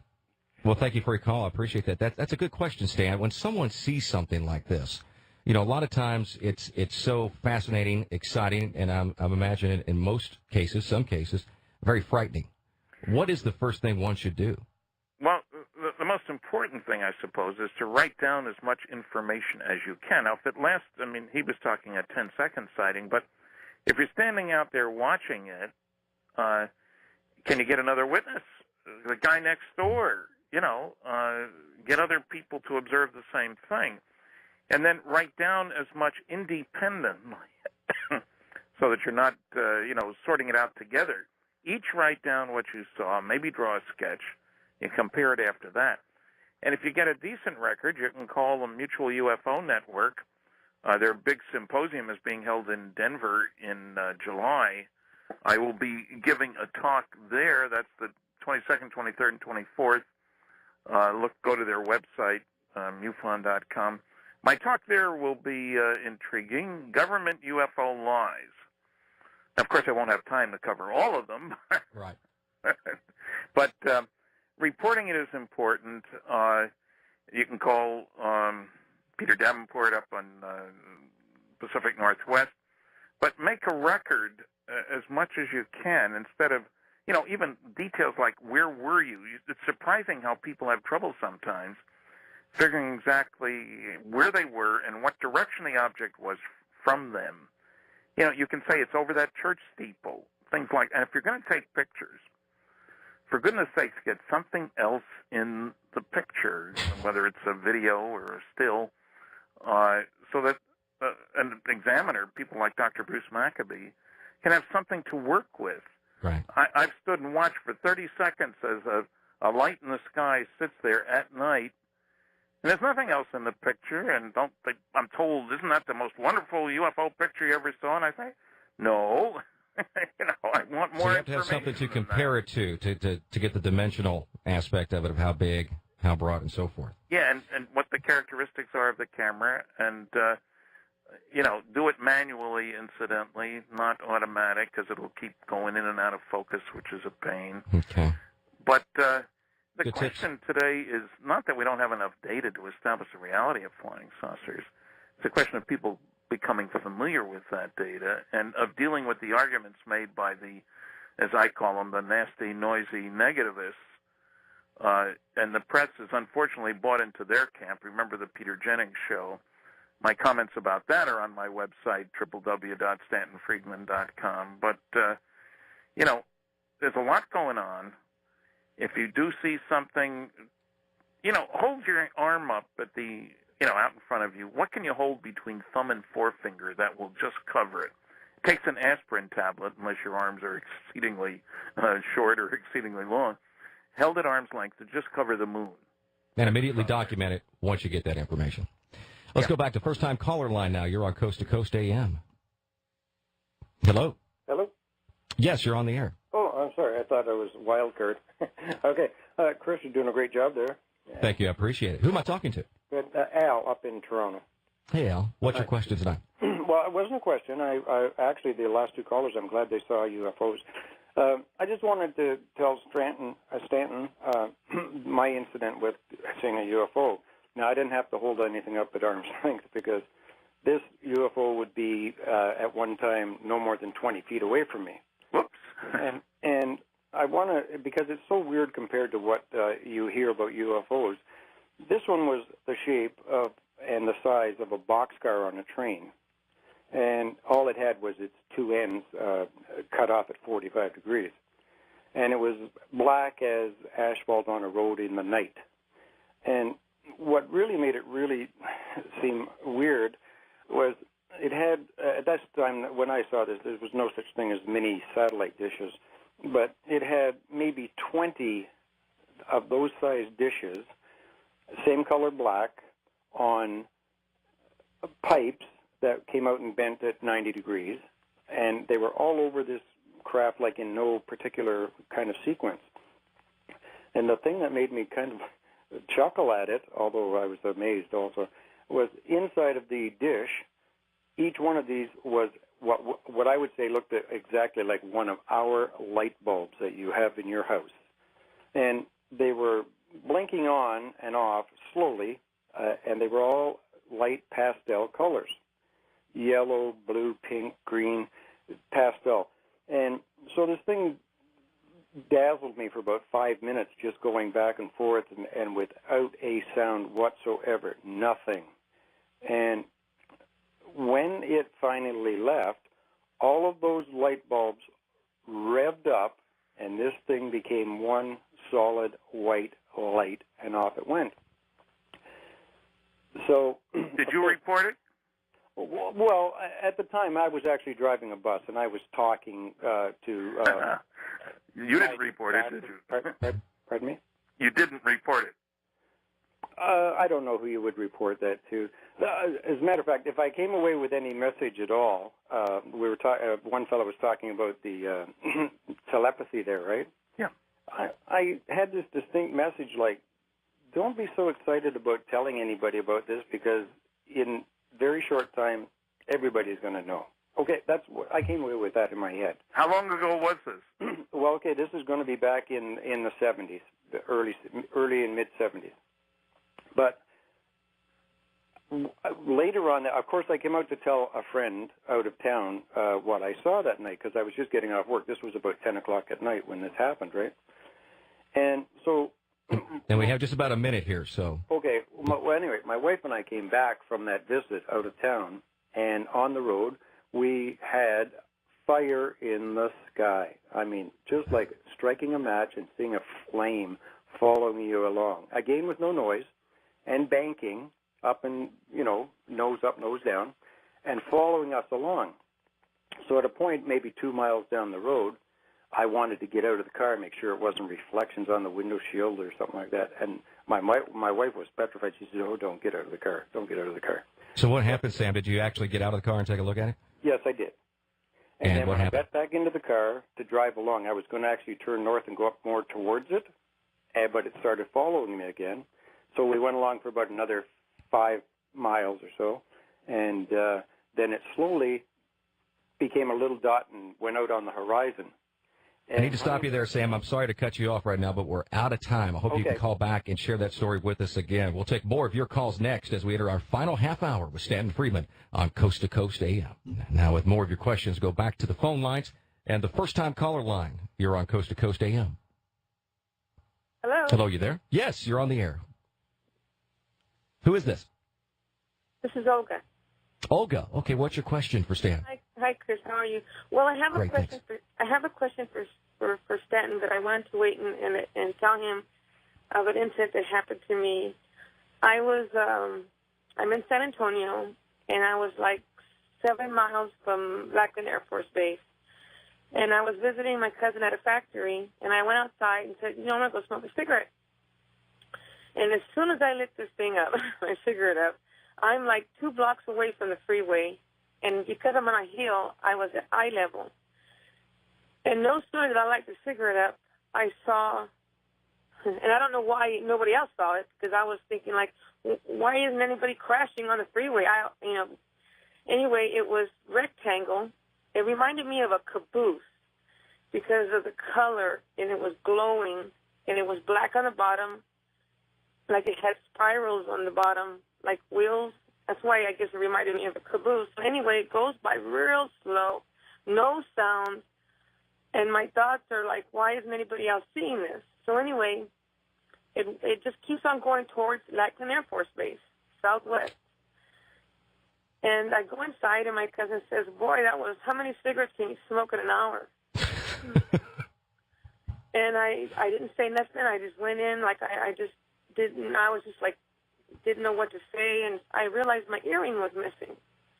So I looked around. I couldn't find it. I thought, well, maybe it's out there, I left my cigarette. And there was my earring laying on the ground. And you're saying an amount of time passed while you were gone? Yeah, that amount of time passed. So anyway, a week went by. I didn't say anything to anyone. And I decided to tell my neighbor. And as I began to tell her, I said, the weirdest thing happened last week. I saw something, and my son walked up, and he said, I saw something too, Mom. And I asked him, what did you see, Michael? And he described the same exact thing I saw the same night. I lived like maybe 2 miles from where I was. Southwest of where I was, where this craft was going. And he said he was playing basketball, and no other guy saw it but him. It was like as if it just revealed itself to us. 7 years later, I'm in my pool, and I'm walking around in circles, and in my left eye, I can see lightning coming up from the ground, going up to the sky, lightning coming up, and I kept seeing it. When I go counterclockwise, I couldn't see it. So anyway, I have to go pick up my son Michael, and I'm on the freeway, and I see this thing to the left side. And I asked the kids in the car, did you guys see that? And my son Michael goes, I saw it, and I've been seeing it all night, but nobody else sees it but me. So we walk into the house, and lo and behold, my husband has on this UFO sightings where people had been abducted and had instruments put in their left eye. So you think that maybe that could be... What do you think, Stan? Well, very common experience, the missing time thing. One of Bud Hopkins' books is called Missing Time, and this goes back to this business. The Hill case, after all, had a couple of hours of missing time, of aliens being able to cut off, neatly wrap up a chunk of time and have it disappear from view, so to speak. Awkward way of saying that, but still. I don't know what you saw, obviously, but it is not uncommon for such things to happen. Now, on the question of other people seeing things, I often get people telling me, well, I looked in the paper next day, I guess nobody else saw it. I remember one time in California, I had 2 calls 2 nights apart, something seen over Los Angeles at 9 in the evening on a Sunday night. There should have been lots of witnesses. So I had a local paper run a letter from me saying, collect reports, I'm a scientist, blah, blah, blah, and here's a number and address and so forth. I got 30 more calls from people, many of whom tried to report it and were met with, what are you drinking, lady? And many of them were with a lot of people, a group of people. It was a Sunday evening and at a reasonable time, lots of people out.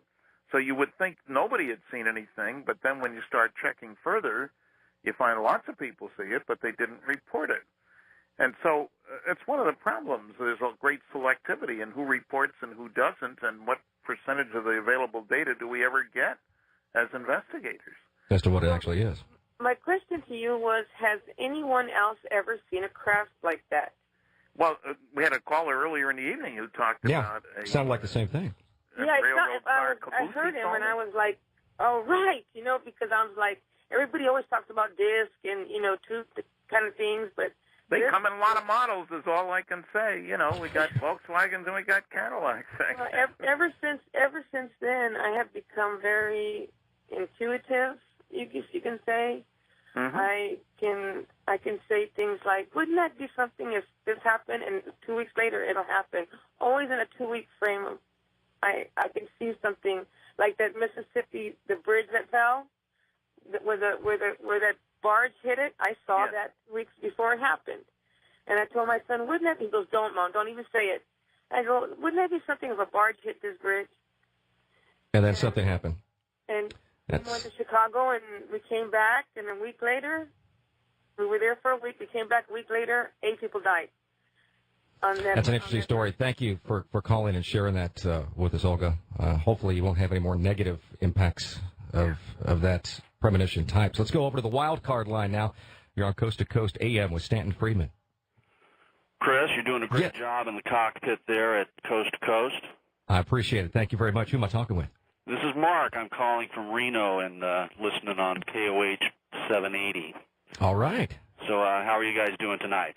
Doing great, doing great. What's on your mind? Good. Stan, this is Mark. I'm the documentary filmmaker that arranged to get you down to Roswell in 2000 for the UFO Festival. Another one coming up next week. Yes, I wish I could be there, but some things are keeping me here in Reno. But I just wanted to call and tell you the documentary. Chris, do you mind if I tell your listeners what the documentary is? So I can Sure, go ahead. We have a couple minutes. Stan, the good news. The documentary is Roswell, the Naked Truth Revealed. And I entered it into the World Fest Houston 38th Annual International Film Festival this year, and it won one of the top awards. And I'm very proud of that, and I just wanted to thank you, Stanton, because you were able to contribute to it, and I think it's making a difference. So I wanted to just let you know that very proud of it. And I wish I could come down to Roswell. I would be there, but I've managed to become the Nevada State Director for MUFON. Hey, you're coming to the MUFON Symposium now in Denver. Yes, I'll be there at the end of July, but I'm trying to coordinate an event because everybody in MUFON is aware that we're trying to establish July as a UFO Awareness Month. So part of my duties is to coordinate locally here. I'm in Reno, a UFO Awareness Day. So I won't have time to go to Roswell, but I'd just like if you could just tell everybody down there I said hi. I'd appreciate it. Thanks, Mark. You bet. Well, thanks for your call, Mark. I appreciate it. And Stanton, there's also a big UFO conference, I believe, coming up in Round Top, Texas in August, right? Yeah, I'm going to be there. It's August the 5th, 6th, 7th, and R2 UFOs, that's the letter R, the number 2, .com. My appearances are on my website at a whole list of these things, and that could be interesting. Round Top is, between Houston and Austin, sort of in the middle of nowhere, but there's a big facility there at which meetings and musical events and so forth are held. So I'm hoping that'll turn out. It was postponed. It was supposed to be a few months ago, and I even had my tickets, but it got canceled. And so hope you got those refunded now, Stan.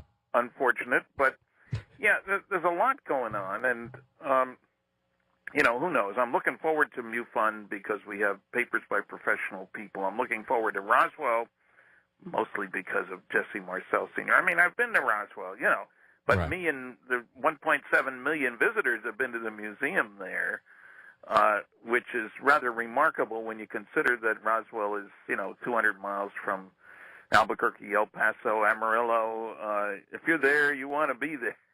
Yeah, if you're close by, I definitely want to make the trip. Now, good morning, east of the Rockies. You're on Coast to Coast AM with Stanton Friedman. Hello, Stan. Hello, Chris. Hi. Hi. I was in the hospital, it's been over 12 years ago or whatever, and it was during or 10 years ago, whatever, during the Oklahoma City bombing. And, I made the comment to the guy that was in the hospital with me that I thought it was kind of strange that, they caught the guy within, a day of it happening. And, anyway, the guy says, well, let me tell you something. He had me shut the door. And he said, you don't think the government will lie to you? I know they will.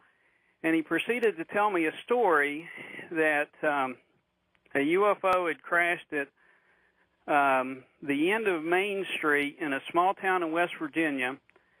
And I believe he said it was either Flatwoods or near Flatwoods. And he said that it was so hot that they had to cover it in concrete. He said this was like at, 2 o'clock in the morning or something like that. And how many people supposedly saw that? Well, apparently only the military did because it was, 2 o'clock in the morning or whatever. But right. I did talk to some, because I can't remember the name of the town, but I told a guy that I knew about it, and he said that he had been to the town and that there was a great big slab of, enormous piece of concrete at the end of this main street, and he wondered what it was for. And I was wondering if, because I can't remember the name of the city, but I thought it was Flatwoods. I wondered if Stanton, since he'd been to Flatwoods, had doesn't ring a bell with me. That was September 12th, 1952. And while the military was involved in a secret fashion, no concrete out there. The crash site was up in the hills, so to speak, and there's no concrete there. But look, Len Stringfield listed 65 different crashes that he collected reports on. He didn't primarily investigate, mostly collect. So we're only getting the tip of the iceberg here, and the government's gotten good at this. Let's face it, they want to cover up. If a Russian satellite came back in, they'd want to cover that up too. It's not just flying saucers. We wanted to get a hold of any Soviet technology we could get that came down from space. So I don't have all the answers, but I'd like to know what town that was. Flatwoods, after all, is a very tiny town, right square in the middle of West Virginia. Did he give you any idea of the date? No, but it was, because when I could remember, I thought he said, I'm thinking now, but I can't remember, but I've had a stroke. But I remember because I was coming back from somewhere one time, and I thought, well, it was near wherever the ski resort is. It was near there, near Buchanan in that area.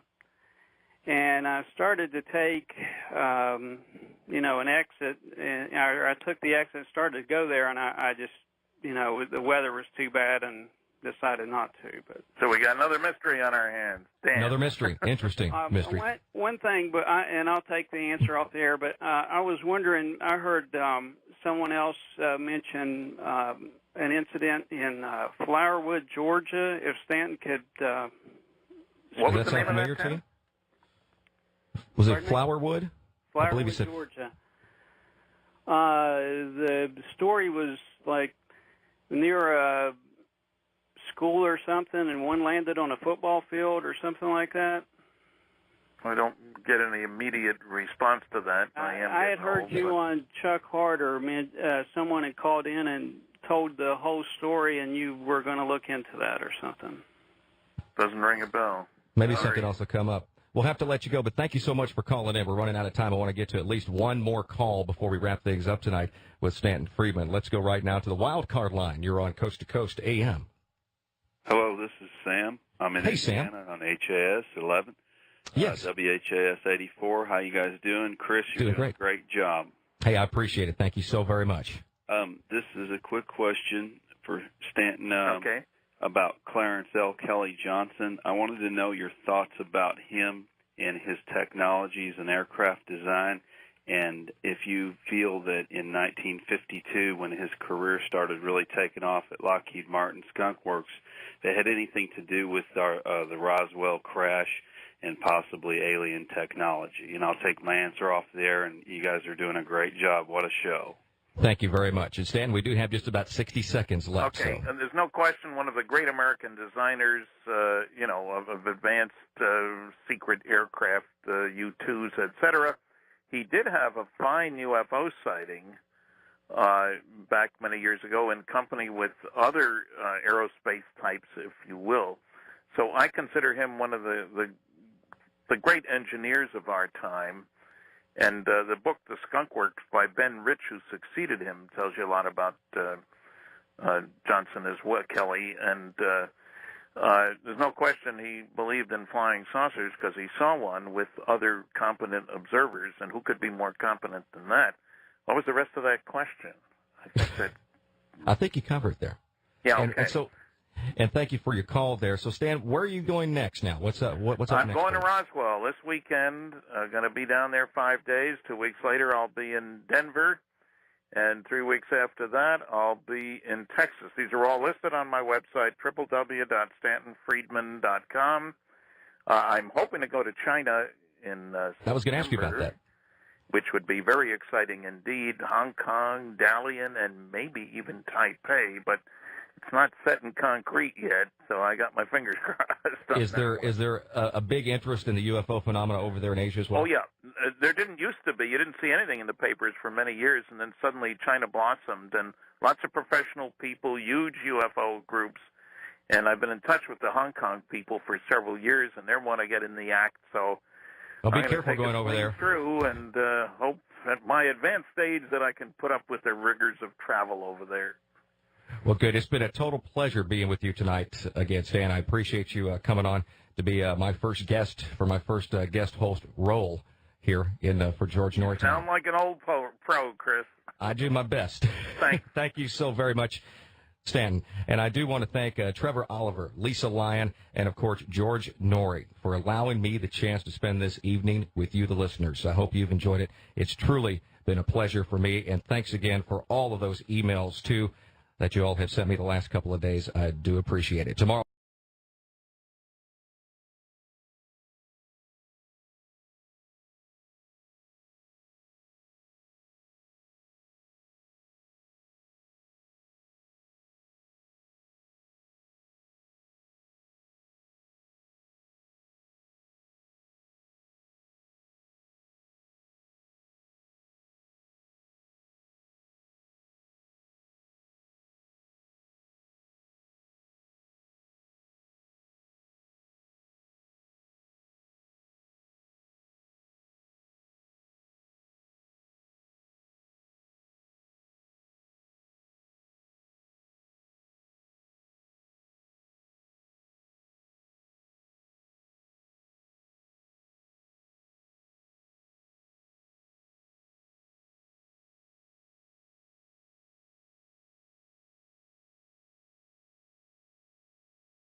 A Coke bottle or can, No matter where you go in New Mexico, you will find some evidence of past visitation by Earthlings, But they haven't found any really exciting stuff so far. That doesn't mean there's nothing there, but, the word we got from people involved in the case was that the government, the way it was put, was vacuumed the desert. Right. Soldiers arm to arm, fingertip to fingertip, moving across the land and picking up anything that was there. And so, maybe we're lucky. There are sinkholes out there in some locations, and some places the wind carries pieces of the lightweight foil-like material, not the I-beams I was mentioning with Jesse, but and little critters in the ground. I'll call them mice. There are other things there, too. Prairie dogs?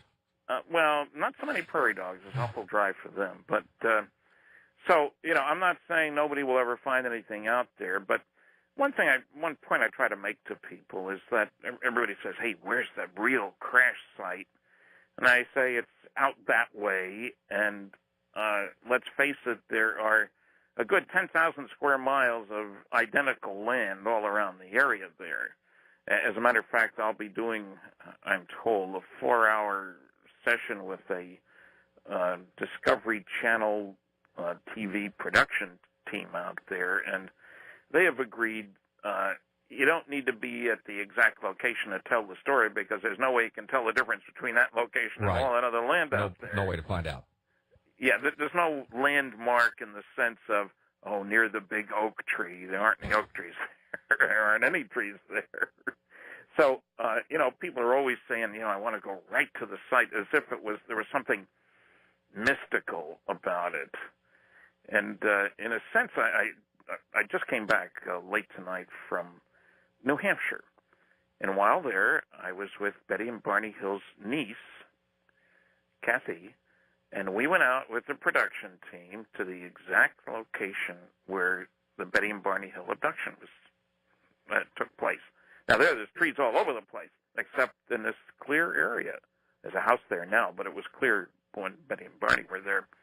And, it's good to see the site, to get a handle on what did things look like to Betty and Barney, what were the circumstances. Sure. There's nothing special about it in the sense of what an extraordinary place. I'm not one who's subject to vibes from this, that, or the other thing. It's a little more information. I've been interested in the case since I met Betty and Barney in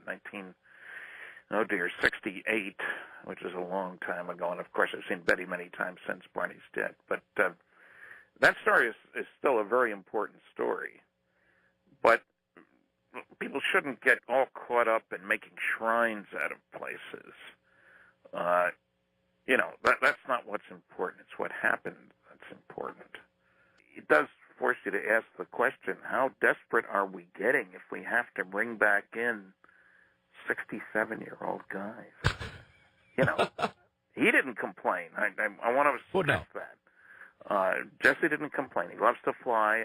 Sure, he's got to wear a flak jacket and a helmet and a sidearm all the time.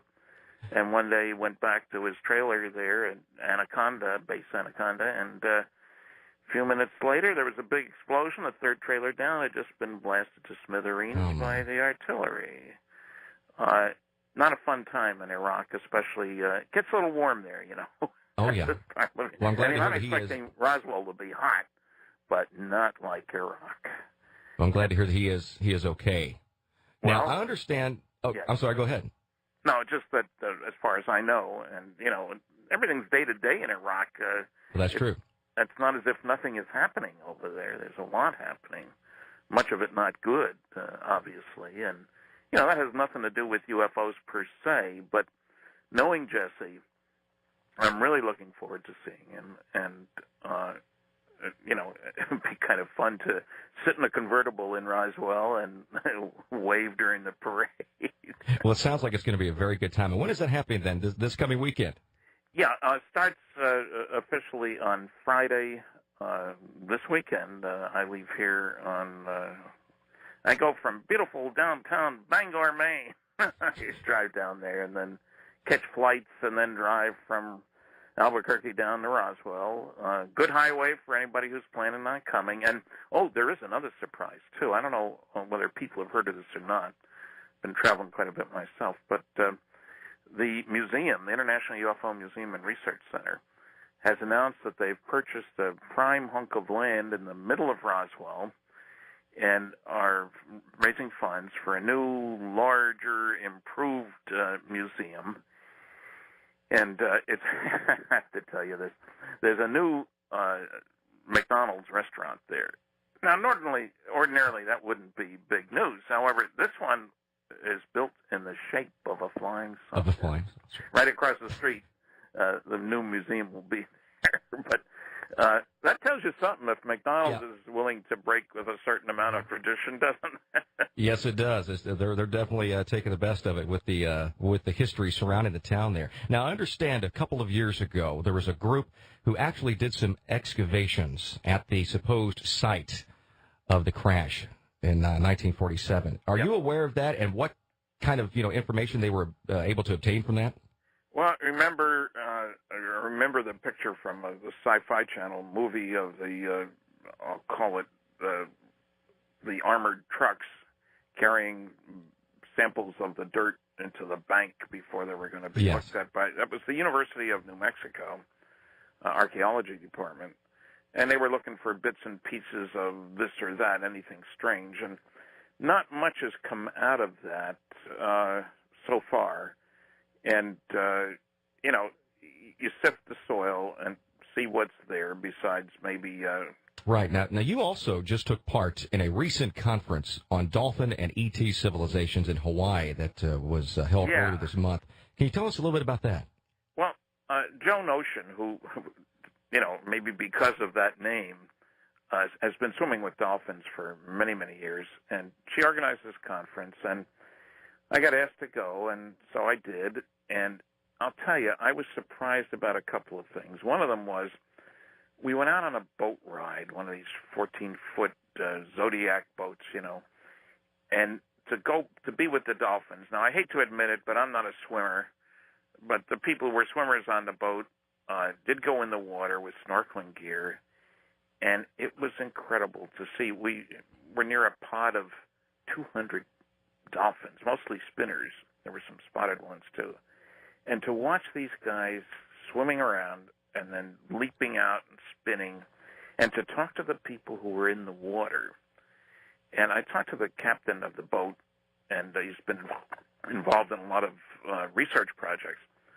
And there's no doubt there's something very special about dolphins and how they communicate, how they understand what's going on with people, whether it's just their sonar or some larger picture. They seem to project their, I'll call it thoughts, I don't know what else to call it, in with sonar, in holograms, kind of. And they are remarkable beings who are extraterrestrial. That is, they're not of the land, clearly, and they don't build things with their flippers, but they can tell when a woman is pregnant in the water. That's amazing. And people who were there, I was surprised because I didn't know what to expect. People who love to swim and they're out in the ocean, and Hawaii's a beautiful place, all that sort of thing. But that this form of intelligence is as spectacular as it is, according to all people who get involved in these things. That surprised me a bit, and I gave a paper there about Roswell, as it happens, Roswell and MJ-12, an update. But we really enjoyed the visit to the Big Island. My wife went with me, which is very unusual, but she enjoyed it too. And some old friends of ours, somebody who's been on your program, Jim Birkeland and his wife was there, with the earthquake predictions. Right. And so, my wife and his wife have known each other for several decades, let's put it that way. And they were at our wedding 30 years ago, so, old friends. And it was quite special, and I don't know whether there's going to be another one, but I certainly wrote Joan saying, hey, if there is another one, I want to go. So people believe that there is some sort of connection, then, between dolphins and ET civilizations? That seems to be a fairly widely held belief. I've met John Lilly, who was the first to really do a lot of research, scientific research on dolphins and their incredible intelligence and communication skills.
Stanton T. Friedman received his bachelor's and master's degrees in physics from the University of Chicago in 1955 and in 1956. That's where Carl Sagan was a classmate. He worked for 14 years as a nuclear physicist for such companies as General Electric, General Motors, Westinghouse, TRW, Aerojet, General Nucleonics, and McDonnell Douglas on such advanced, highly classified, and eventually canceled projects such as nuclear aircraft, fission and fusion rockets, and nuclear power plants for space. Now, since 1967, Stanton has lectured on the topic of UFOs at more than 600 colleges and over 100 professional groups in 50 states, 9 provinces, and elsewhere in the world. He's often referred to as the father of Roswell and was the very first to investigate the incident beginning in 1978. He's been actively investigating UFO incidents since the mid-1950s. Mr. Stanton Friedman, welcome back to Coast AM. Glad to be on again, despite the crazy hour. I know, it is late to some places and early at others. Now, the Roswell Crash Festival is coming up next week, and it's hard to believe it's already been 58 years. And I have a feeling you're going to be there. Oh, yes. Oh, yeah. Wouldn't miss it for the world. They asked me to come, so of course I will be there. And, you know, it's going to be hot in the desert, but it's going to be interesting as usual. Every year, you know, a variety of people show up there. You get new leads on the story. The media show up. I'm going to be meeting and greeting people all, you know, the Friday, Saturday, Sunday, and Monday, big July 4th day. And there will be a panel on Roswell with Don Schmidt and Tom Carey on Saturday evening. And there will be, I'm hoping with his fingers and toes crossed, a real surprise for people, because I'm expecting that Dr. Colonel Jesse Marcel Jr. will be there. Jesse has been serving in Iraq. Believe it or not, he was called in last year at the age of 67. He's been in the reserve for 32 years, and he's got some leave coming, and I'm expecting to see him. We're supposedly going to be grand marshals together of the big Roswell parade. All right. Leave at the kids. Now, you mentioned Jesse Jr. Now, can you tell us the story again real quick about, you know, his involvement? His father was actually on the scene when craft went not only down. was his father on the scene, but he actually, his father, Major Jesse Marcel, was the intelligence officer for the 509th, right, the only atomic bombing group in the world, the most elite military group in the world. They dropped the bombs in Hiroshima and Nagasaki, tested 2 more in the Pacific in 1946. And Jesse Sr. Was out at the site, brought back some wreckage from there. Jesse Jr. He woke his son up, who was only 11 at the time, and he remembers handling pieces of the material. He has described the strange symbols that were on the sort of I-beam-shaped pieces that had the weight of balsa wood. Weight of. They were not balsa wood, as some people keep trying to say. You know, heavy as lead and light as balsa. He handled the material. A couple days later, his dad tells him everything is classified, don't talk about it, and so forth. And interestingly enough, on the rather, how shall I put this, the show I didn't like, Are you talking about the Peter Jennings UFO special? Yeah. They interviewed Jesse Jr., but they never bothered to mention that he was a medical doctor, a colonel in the reserve, fought in Vietnam, is a helicopter pilot. You'd think all those things would go toward credibility, wouldn't you? At least I would think if somebody told me, here's a guy who was a colonel in the military and 32 years connection with the reserve and is a medical doctor, I think this is somebody I want to listen to. Well, I've been in Jesse Jr.'s home as well as Jesse Sr.'s home, and he's somebody certainly I want to listen to. And so I'm really looking forward to seeing him. And, you know,